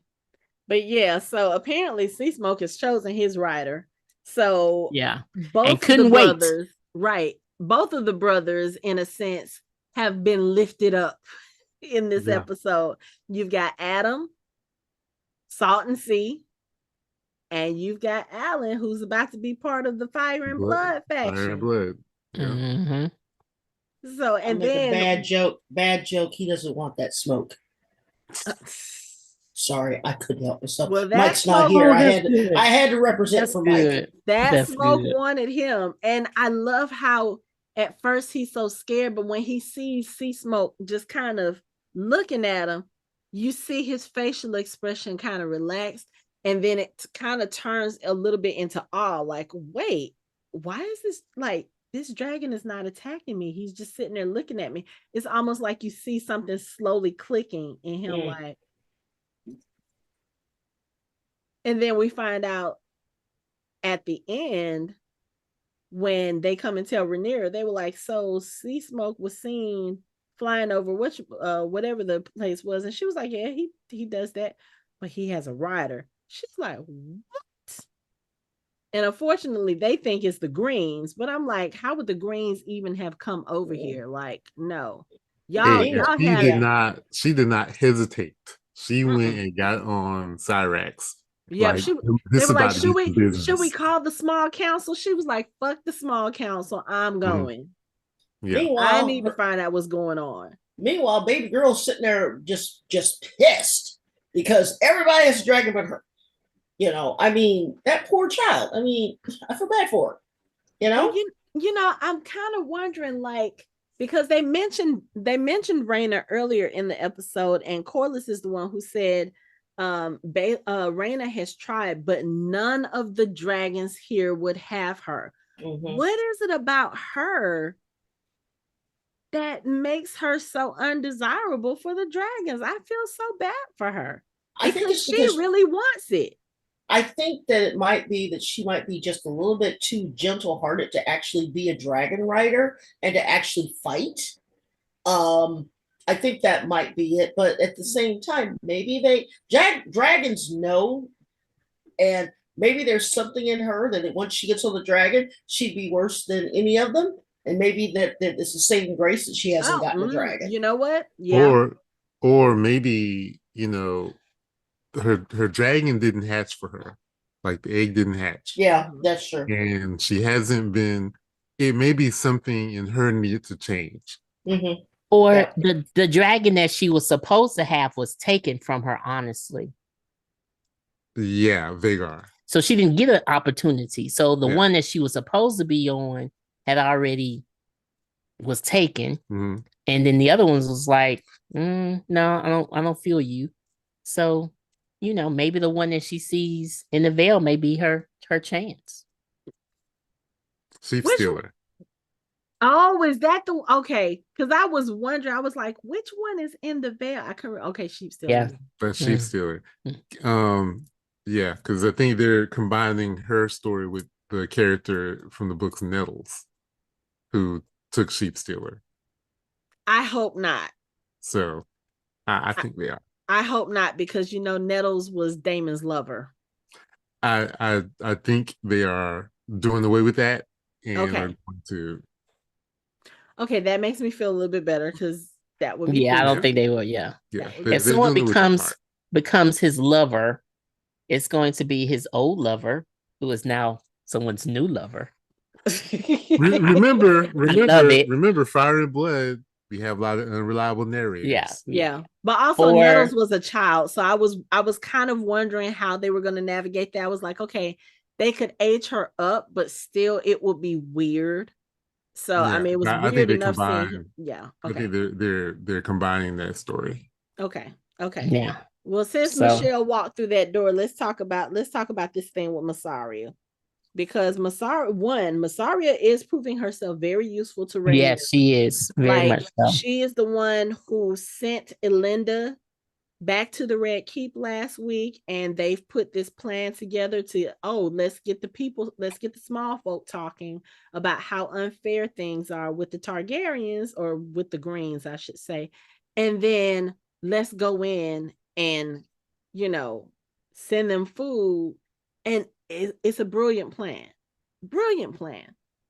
I love the fact that Mysaria is giving Rhaenyra someone to talk to, someone that she can confide in, and someone who seems very confident in her own abilities. What I don't like about the way things developed in this episode, because of course you have Mysaria opening up to Rhaenyra about her injury on her neck, and of course is as horrible as anything in those type of times can be. Her dad used to sexually assault her, and when he found out she was pregnant, he slit her throat, he slit her belly, left her for dead. So when she starts talking about this situation to Rhaenyra, she talks about how that was how she learned not to trust people. And she said she believes that there are only a few stalwart people in the world, and she believes that Rhaenyra is one of them, and she believes that she is the queen that is meant to be. And Rhaenyra comes over to give her a hug, just kind of like, thank you for having my back. And it turns into a romantic moment where they start kissing. Now, I don't have a problem with that per se, because Daemon is obviously not there and he's having dreams of other stuff. It just felt like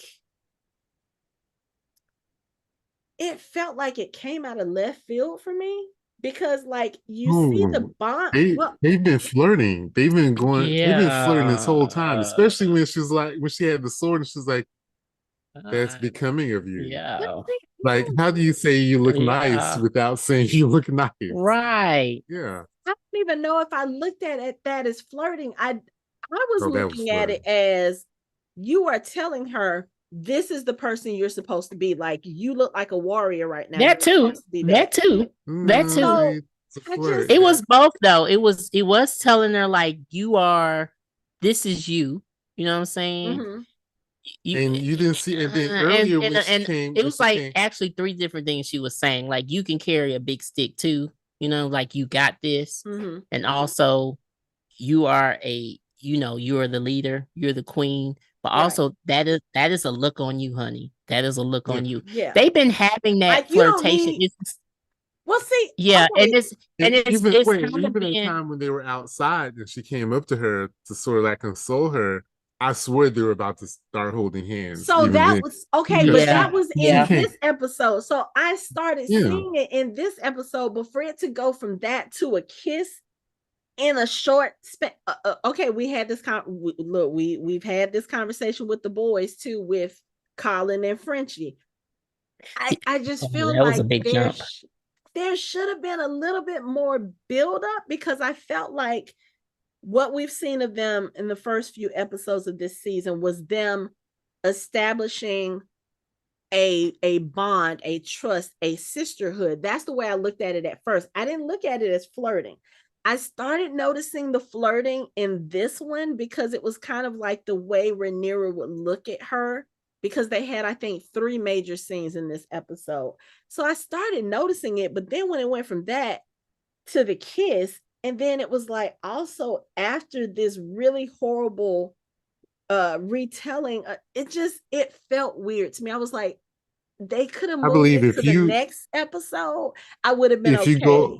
I think if you go back and watch all their scenes, knowing this is where it's going, you would probably see it more.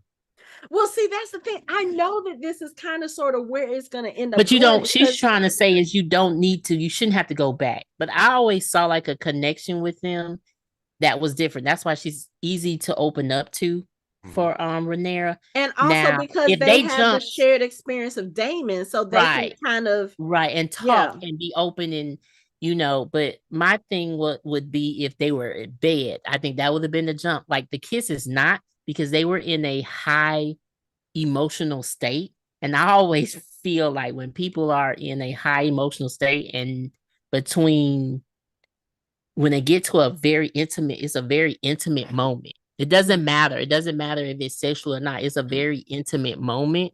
Like the same with the ending of Star Wars. Like, I didn't have a problem with those two kissing.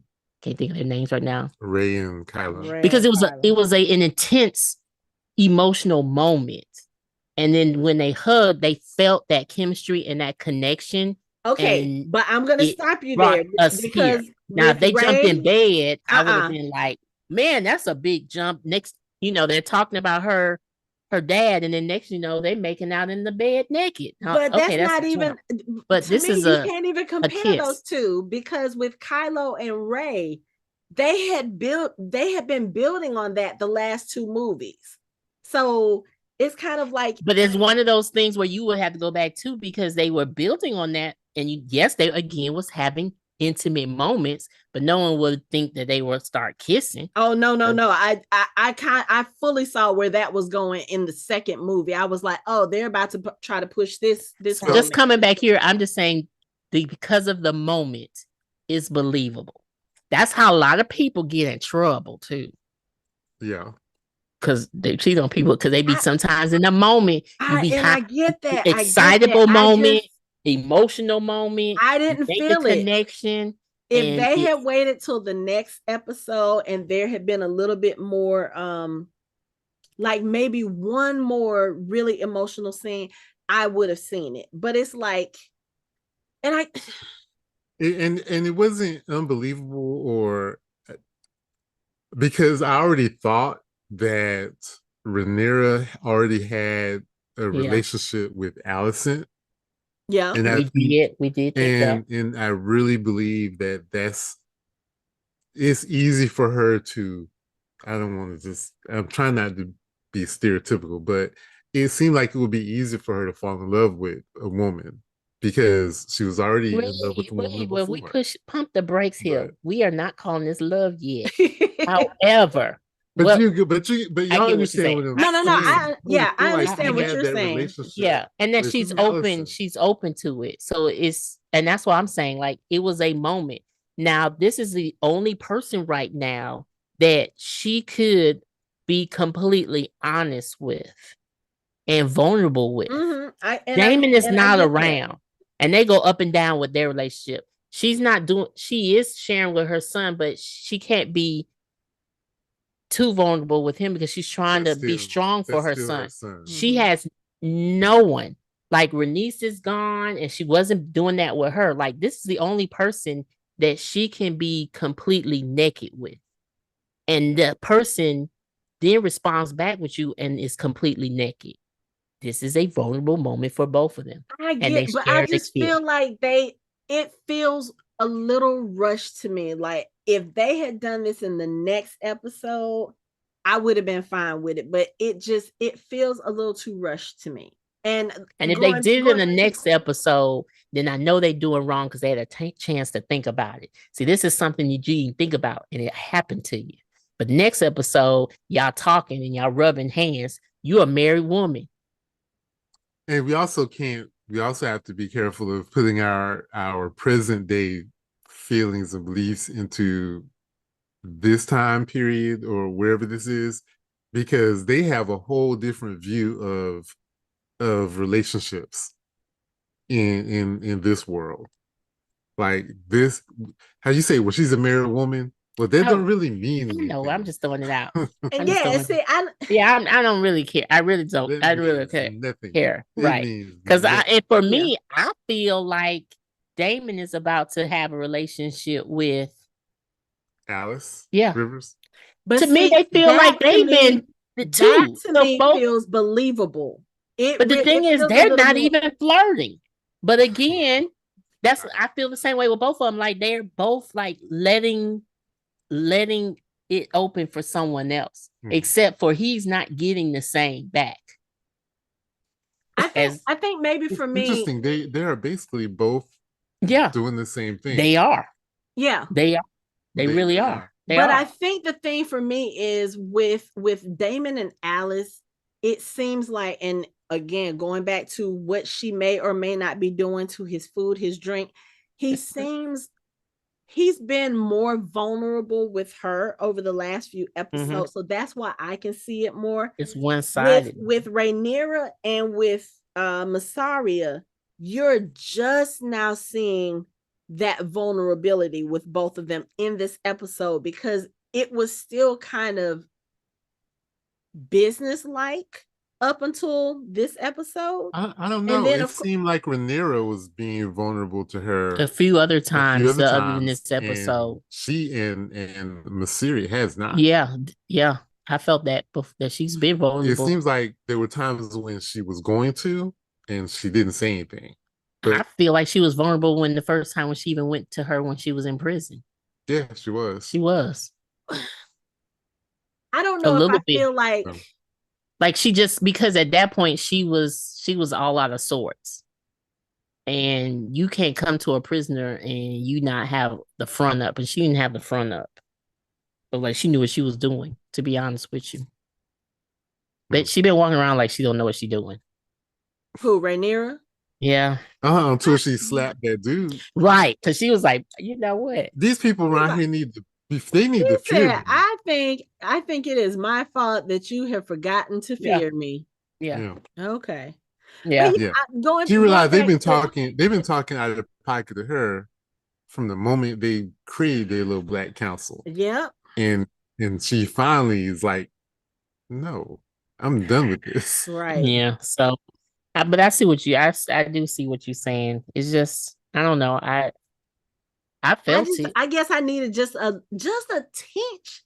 You need another scene. Yeah, just maybe one more scene and then off to the races. Okay, here we go. But I guess because of the fact that Mysaria has been I'm gonna say this too. I think some of it is also the dialogue, because for Mysaria to tell Rhaenyra, I think you're supposed to be the queen. I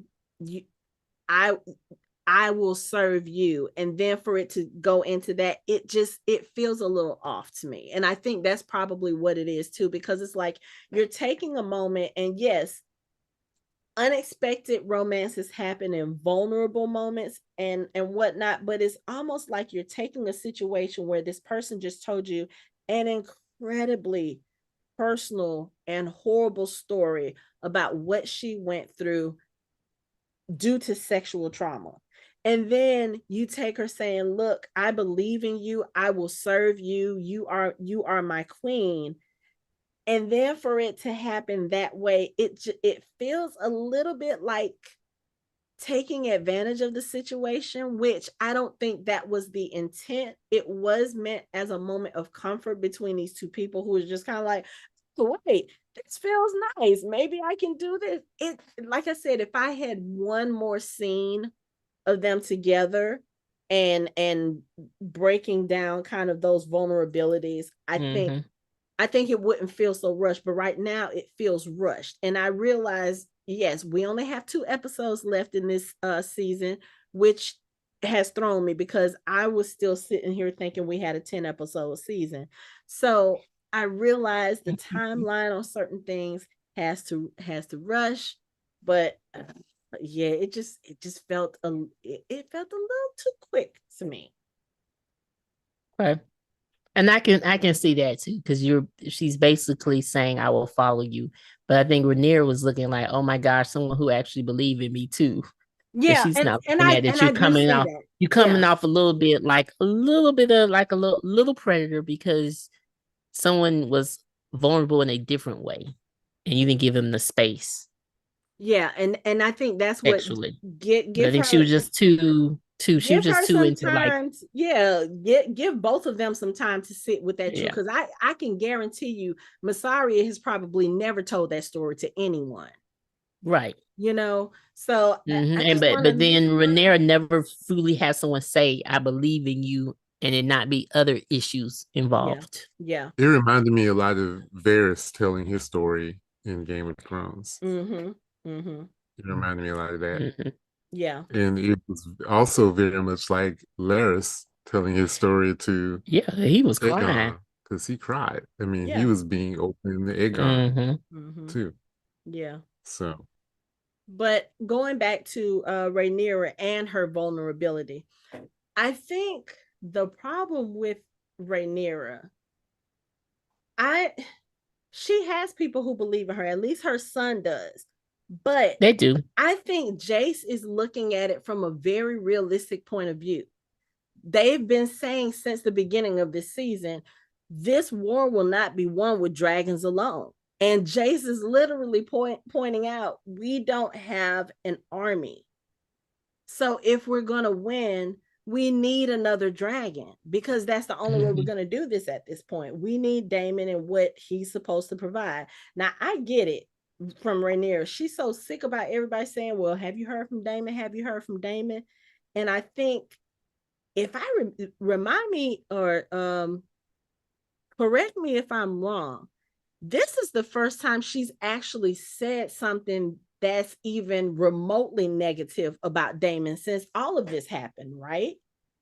Because every time someone brings Daemon up, she's just like, well, we just have to wait. Well, we'll just have to wait. And I think in the beginning, she was like, well, I just have to operate right now as if I'm on my own, because they hadn't heard from Daemon, but that was still not a negative statement. When Jace brings it up and she was like, oh my God, can I not go an hour without Daemon? You saw Jace look at her really surprised, like, what? Because I don't think Jace understands the rift from the argument that happened between them, because the only reason why Baylor even knows is because Baylor walked in and saw the aftermath. So he may have told her that, but him seeing it from his mother, like getting that anger, kind of going back to the boys, the whole thing with Hughie and his dad being upset with his mom, is kind of like, you've been hiding this all this time and all this anger was here. And then on top of that, now you have a new confidant. You're making plans without me. You're making plans without your small council. I think Jace is feeling a little bit, he's perturbed right now. Yeah. With his mother. But you know, at least he's making moves. He's not sulking. No, or stalking. He's always making moves. Yeah. He's making moves. So, but you know, his mother gonna get a tongue lashing when she come back on that dragon. He gonna be like, excuse me, didn't nobody say you Yeah. Right. But I mean, she told him the truth too. She was like, I'm sick of being protected. I'm sick of sitting here basically twiddling my thumbs and not being able to do anything. You know, he was like, these people on this council, they look at me like their mother, like their daughter, like I'm something to protect, like I can't do anything. She's frustrated. I get it. But she might have when she went to go get on that dragon, then no one stand in her way. I don't think they knew. Nobody knew. Like, nobody is around. Like, because they told her that, and she went immediately to the dragon pit to get her dragon and go. Because somebody said, should we assemble the small council? And she kept on going. That person probably was like, Jace.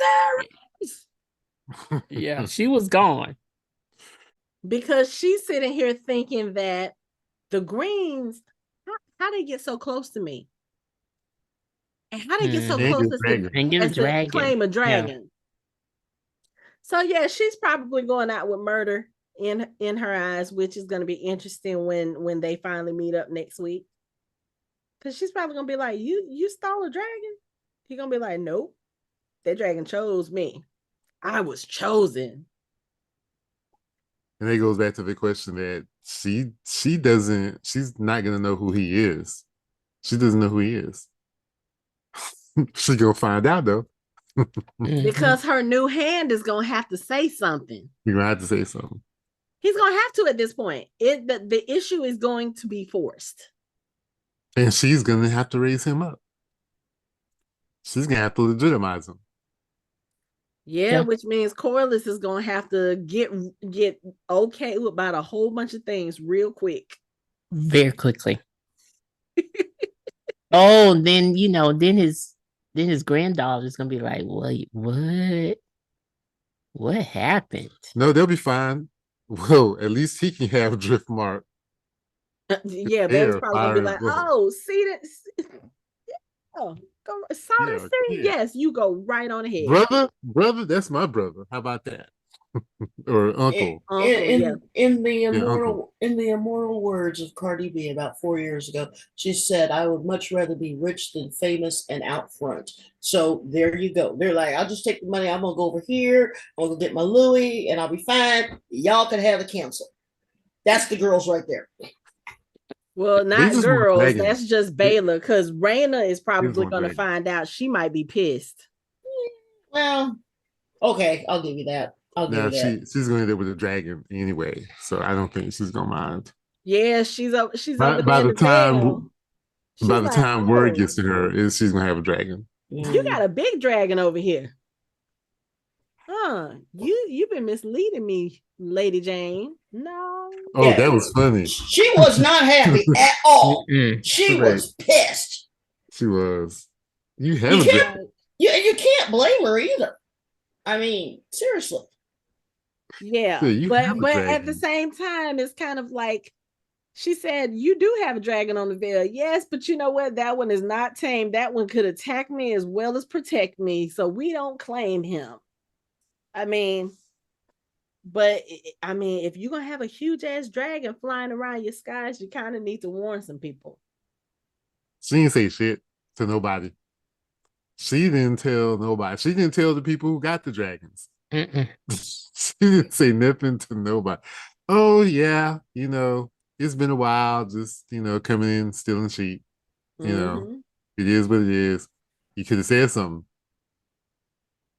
But no, the only thing she has to say is, "Oh yes, what did she say? Lord Reggio accepted your offer or responded to your letter. Yeah, Rhaenyra's youngest sons can come and stay with him on Pentos." Okay, and then she added ... and their half sister. And their half sister. Shade right there. Yeah, I kind of took it that way too. But I don't know if they're going to be going to Pentos in a few days, because Rhaenyra looks like she has her, she's sitting there playing with that dragon toy like, God damn it, I'm going to get me a dragon if it's the last thing I do. Baby, please don't die trying to get this dragon. Don't end up like Sir Stefan. Don't. But, that was just bad. But she is Daemon's daughter. I will say that again. She is Daemon's daughter. So. Yeah, but if all the dragons that they have available to them, none of the dragons would accept her as a rider, and apparently she almost lost her life trying to claim one of the dragons. Baby, I'm sorry, just let it go. Let it go. If the dragons are as smart as Tyrion said they were, they probably knew that she wasn't meant to be their rider. But like you said, they probably all knew it was supposed to be Vhagar. And they're not, you're Vhagar, you missed your chance. You missed your shot. But then again, if that's but see, then if the other dragons knew she was supposed to be, let's say, Vhagar's rider, shouldn't Vhagar have known as well and told that little Vhagar was in despair. Vhagar was in despair. And she was supposed to probably do it right after. She was supposed to do it before, because they both would have had heartache, and he probably would have taken her. But for all we knew, Vhagar was waiting, and she then never came. And so the other person with heartache came, and Sheep Stealer don't know. Sheep Stealer don't know any better. Sheep Stealer is living his life. Oh, look at this person. Oh, I feel like I should listen to you. Come on for a ride. That's gonna be Sheep Stealer. Let's go steal some sheep. What we have learned this episode is that is incorrect. They choose you. They choose you. Right. They probably gonna be like, look at you. They will give you a rose. So maybe he'll give her a rose. Give them the benefit of a doubt. Well, if she's gonna try to claim Sheep Stealer, then I hope it works out for her, because when I say I'm so tired of this child being just disappointed by all the dragons rejecting her, like, Dragons rejected her. Her daddy don't pay her no attention. Her grandfather ain't even thought about naming her the heir.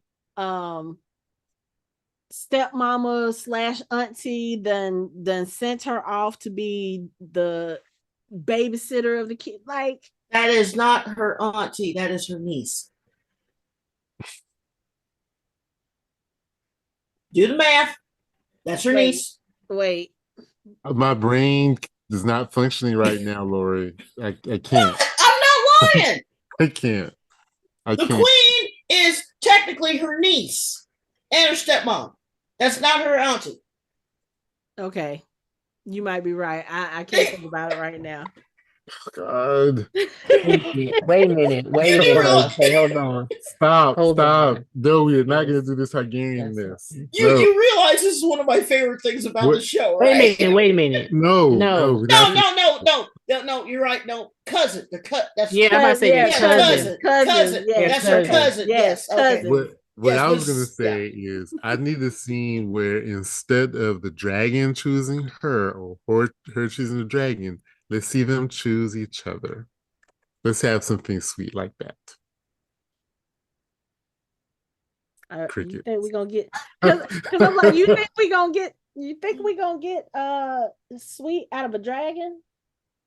I mean, I don't know. Maybe Sunfire. They're gonna have to show it to us. I need one example of it. Yeah, because they can't do what they did with Addam. Well, first of all, no, because we didn't really see it. We just saw Seasmoke say, "Hello." Yeah, but hello, wake up. Stalked him. Yeah, he stalked him. We saw it. We didn't see it. No, we saw it. Like how. Like the connection, we saw it. We just saw. We saw it. You like Hanako said. The beginning. He flew over that island and he felt the Valerian pull. He was like, "Oh, this is something similar to my old rider. Let me go explore this. Let me just see what this is about." He checked it out for a few days. No, he's been scoping them out for a while. Yeah, but that's what I'm saying. Right. He probably would have never gone after Alyn if they hadn't have tried to pair him with another rider. He probably would have just been like, okay, I'm just gonna sit here and see what he does. I'm just gonna look, this will be my long distance bond. And then Sir Stefan tried it, and I don't think so. Was like, I think he would have, because they've been saying he's been being restless a lot lately. So he probably was like, I'm ready to ride. And again, then after this, I think that's probably because I think Rhaenyra is dead.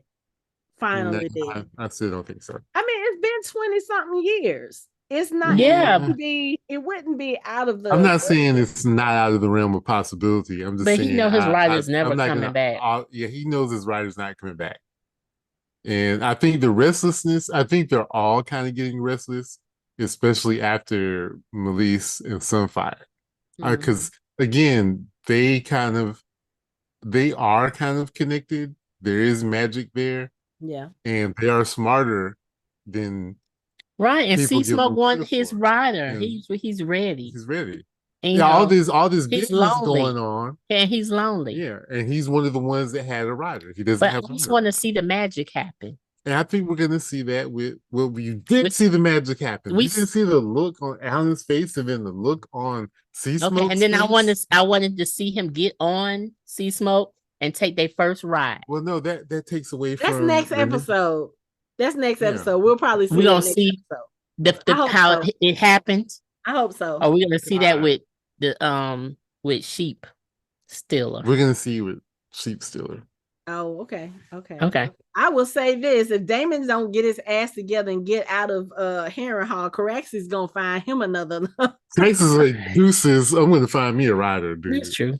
I'm done Caraxes with you. Is like, can we go now? Like, how long has Daemon been there at this point? Yeah. A couple of weeks.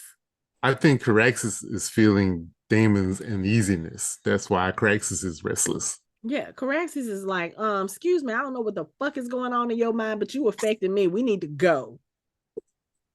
We need to peace out, homie. Man. Because, I mean, can you imagine, first of all, if what they say is true about Harrenhal, there is magic there at Harrenhal. So that means that Caraxes is probably already restless because he can feel the magic. It's affecting him. And then if he has this bond with Daemon, he's like, dude, what the fuck are these crazy dreams you are dreaming about? We need to go. What is wrong with you? You're dreaming about your dead brother. You're sitting in the corridor crying. You're sitting at the table crying when you realize you might be about to get your army. We need to go. Caraxes is done. This whole Christmas Carol Daemon storyline needs to stop. I think somebody else referred to it. They was like, Daemon been stuck in a 3-week long episode of Scooby-Doo. Yeah, that too. Yeah, yeah, pretty much. I mean, come on. I mean, first of all, you would think that as strong as a person as he is, that he would maybe say, you know what, I'm going to at least go outside for some air, and maybe that might break the spell up. But he hasn't left the walls. I think once he leaves the walls of the castle, I think he'll be okay. But the thing of it is, he hasn't done it, and it hasn't occurred to him yet. And I'm like, this is what they're doing with the entire. Speaking, he has left because he went to go deal with the Blackwoods. Remember, he wasn't gone long enough. Yeah, I was gonna say he wasn't gone long enough. Yeah, you need to put some distance between you and stay gone. Yeah, because Harrenhal is not doing him any favors.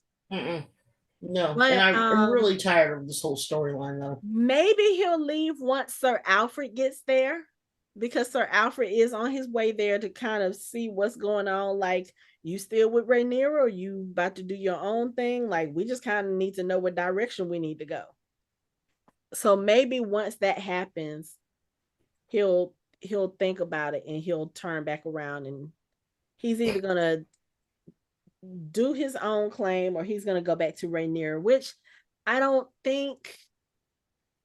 know if I feel like he would actually try to make his own claim, especially after the, I don't know what you want to call it, breakthrough that he had today with his visions. You know, him kind of accepting some of the responsibility for what happened in his life.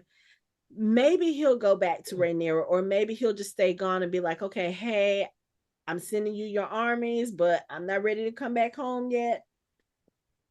Maybe one or the other, but it's obvious he needs to leave Harrenhal. Period. Like, leave Harrenhal and don't come back. There's absolutely nothing for you there. Anthony, I can't remember. Was this really big in the book? I can't remember. Which part? The whole thing of Daemon hallucinating. No, because that means he would have had to have told that story to one of the narrators, and Daemon doesn't strike me as the type to tell anybody else, like, oh yeah, I was losing my mind, I was going crazy, I was having strange dreams or whatever. So I'm assuming they're taking a lot of poetic license with a lot of this stuff. See, that's what I don't like when they do that, because I don't mind when they do it a little bit, but when you make it a major storyline for an entire season, I find it very, very annoying, because to me, they're wasting screen time when they could be telling us something else that they may cut that might be more interesting. I'm not finding this interesting at all. Okay? At all. Well, so I'm also tired of this, how long the storyline is going, but I do think it is important to see where Daemon's mind is, and also to see his either growth or his just saying, fuck it, I'm just going to be selfish and do me. I think a lot of what Daemon is going to do with the rest of this war, his mental health, his mental capacity, what he is able to like wrap his mind around, I think that's going to have a big part to play in whatever role he has in this war. And I think it's interesting to see it, because we can see Daemon in the first season, and yes, he has layers, but for the most part, his character is kind of sort of one-dimensional. Like, he's very vengeful. He's very jealous. He's all about the crown. So that's like one thing. But when you start splitting it up and branching things off, and you see just how screwed up his mind is and his heart and his emotions, I think that's a good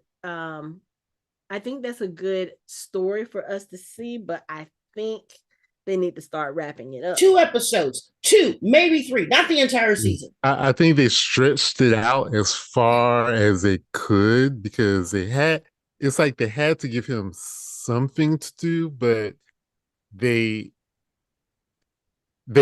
held on to the Grover Tully thing for so long just to stretch it out.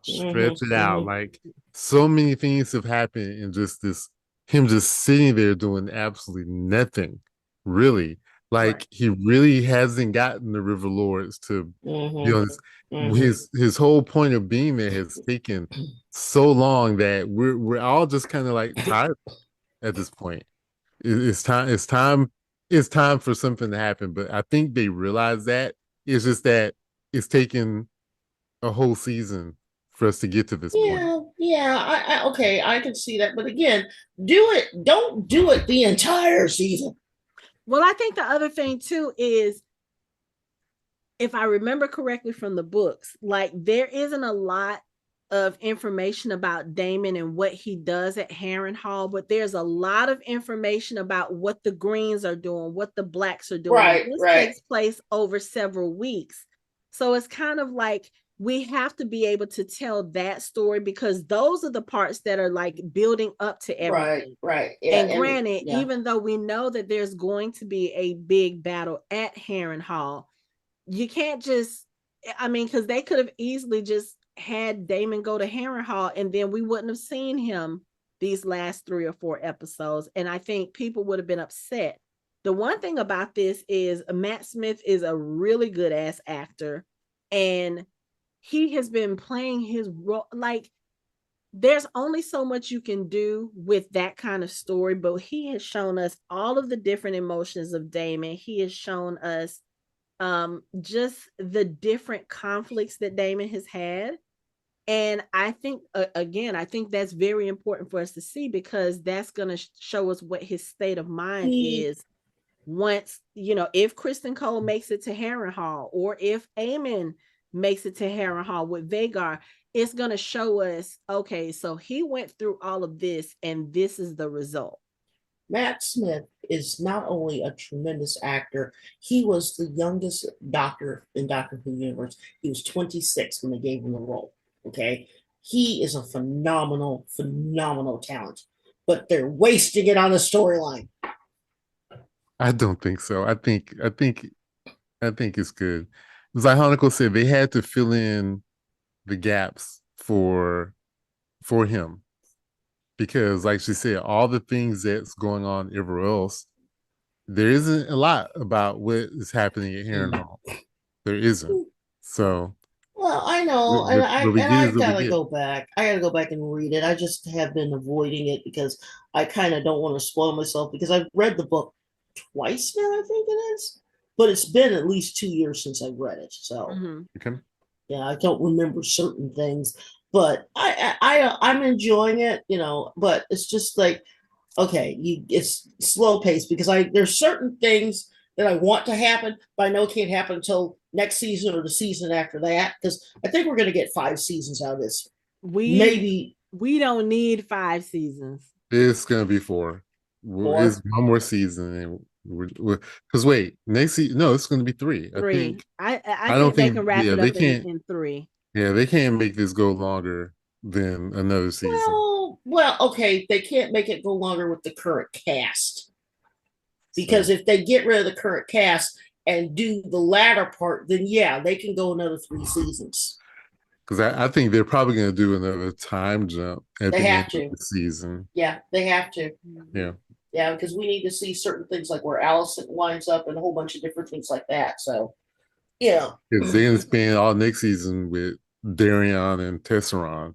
Right, that's true. That's true. And all the stuff going on in the Reach and the Battle of the Bastards and all that stuff. Yeah. Look, I can't wait to see the bastards go after each other. That's going to be good. I'm sorry, that just is. I mean, no, you're talking about that's a different story you're talking about. Which one? The Blackfire Rebellion. Oh yeah, okay. That's later. Yeah, you're right. But that's still a good one though. Yeah. That's still good. You're right. I'm talking about it later. But I can't wait to see how they're gonna, finish these last 2 episodes up, because it's been interesting. It's definitely different from season 1. It's still really, really good. I still like it a lot. It's just that, for me, I have to watch it in small doses because I just can't sit down and watch an hour-long show like I used to. You know what I mean? Mm. So. Yeah. Okay, so here's my question. So Crispy Cole is on his way to Harrenhal. Mm-hmm. Do we still think that the Harrenhal battle is going to be in season 3, or do you think there's going to be some kind of fight this season? Which Harrenhal battle? That okay, yeah, and I just thought about that when you said because there is a never mind, not the big battle with the dragons. That's probably going to be season 3. Yeah, season 3. Yeah. But there is another, isn't there a battle with just like the soldiers, and that's kind of bloody because I think, I don't want to say that because that might be a spoiler. But yeah, I think there is a smaller battle at Harrenhal. I think there is. Okay. Yeah. And they may just add something for us too. So yeah. Okay. Mm-hmm. All right. I think we've touched everything on this episode. Let's see. Oh, Ulf. We gotta talk about Ulf just real quick, because it's like they keep throwing him in here, throwing him in there, but they're not really giving us anything with him. Now they're just showing us another dude with Targaryen hair running around. Yeah, mixing it up. And maybe he will come to Dragon Seed. Maybe competition. Making the dragon. You get a rose. You get a rose. You get a rose. You get a dragon. They putting out a letter for future dragon seed. So I think after they realize that a bastard, after they'll be, are there any other bastards? Yeah, but how are they going to leave the how are they going to leave Red Keep? It's locked up. King's Landing. I'm sorry. It's locked up. Well, we saw from Melinda that there are ways to get in. So if there are ways to get in, so they're going to get in now. Okay. Okay. And that's what I'm thinking. In Blackwater Bay, if you can get on the boat, you can get out. Mm-hmm. Mm-hmm. Mm-hmm. They play a part because we keep seeing these two guys. So I know they play a part. I think. And one of them is clearly Targaryen. Hugh? Yeah, I mean, he looks like, Thor's brother. I mean, clearly. He has his hair flowing, long, and looking like Daemon. Yeah, most of the time it's been back in a ponytail. This time it's he had like that hat, but he had like a Daemon, yeah. It was very obvious. It really was. Yeah, it really was. I think the last thing I want to say, the makeup that they have done on Aegon to make his face look the way that it does, like, oh my God, whatever this is over his eye that's keeping his eye together, just. Which means that eye is never opening up. No. It's like melted together. Mm-hmm. Yeah, he's got an eye patch. Yeah, he may not be sitting on the throne anytime soon. Not if Aemond has anything to say about it. No, he's lucky his brother didn't smother him with a pillow. Seriously. What was it he told the maester? He said, my brother looks like he has a long recovery ahead of him. Make sure that he is plenty comfortable. Mm-hmm. In other words, sedate him. In other words, I will be on this throne for a minute and I need you to keep it that way. Like when the girl wanted to give him his stuff and he says, do it in an hour. And it's like, okay. I mean, I get that. I get the purpose of that, because he's basically saying if you give him milk of the poppy now, his pain will be gone, but his brain, he won't be able to think, concentrate. Right. And I think Larys really wanted Aegon to pay attention to what he was saying. It was like, look, your brother is on the throne. Your life is in danger. And I think you know it. And when Aegon was like, help me, he was like, But yeah, I think he just wanted Aegon to be clear-headed so that they could have that conversation. Have a conversation. There's probably more conversation. I'm sure there's probably more conversation after that. But it was basically like, okay, I need you clear-headed. I need you to understand the words that are coming out of my mouth. And then once we've had our conversation, I'll give it to you. Because like he said, if he's in pain now, he's going to be in pain in an hour. He can get it in an hour. I need him focused right now. I like how the fact that when he kept pressing him, what do you remember? He goes, I don't remember nothing. I mean, he lied just enough for his brother to back off. Because you know he remembers everything. He knows everything. Been backing off because like we said, I think Lori, I think you may have stepped away at the moment when we were discussing that. He knows Aegon remembers because of the way Aegon's body spasmed when he saw his brother. This is true. This is So no, there is no that was just basically a you are helpless and I can get to you at any time. You better not remember shit. So as long as you keep quiet, as long as you don't remember nothing, you're good. That's the reason why he sent Crispy Cole away too. See, this is one of those times when the interbreeding needs to stop because he needs to be married to like a Stark or a Greyjoy, you know, a wife that would get his ass out of there. I'm just saying. Aegon? Yes. Oh yeah, that's seriously, he needs to be married to somebody else other than your sister. Yeah, well, too late for that. I'll tell you, that ship has sailed. Yep. He was one of those Stark women, you know, one of those Caitlyn Starks to get him out of there. Well, Caitlyn didn't help her. We're not even gonna have that conversation because I was about to say that didn't do shit but get people killed. So she left and right.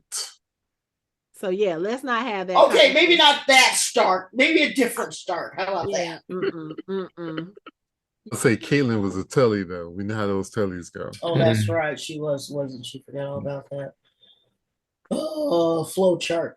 Yes, it need a flow chart. I don't know. I was asking Mark, you know, about the bloodline relation. He goes, "What?" I said, "He goes, I go, Game of Thrones." He goes, "Oh, never mind." He walks away. Yeah, that's that's too much for anybody to try to keep up with. So, y'all got any final thoughts? No. All right. That is it for our show. You can find us online at www.fandomhybrid.com. We are on social media, on all the social media at Fandom Hybrid. You can chat with us on our Discord channel. You can watch our videos on our YouTube channel, and you can listen to us on all major podcast streaming platforms. Thanks for listening. We hope you join the conversation next time.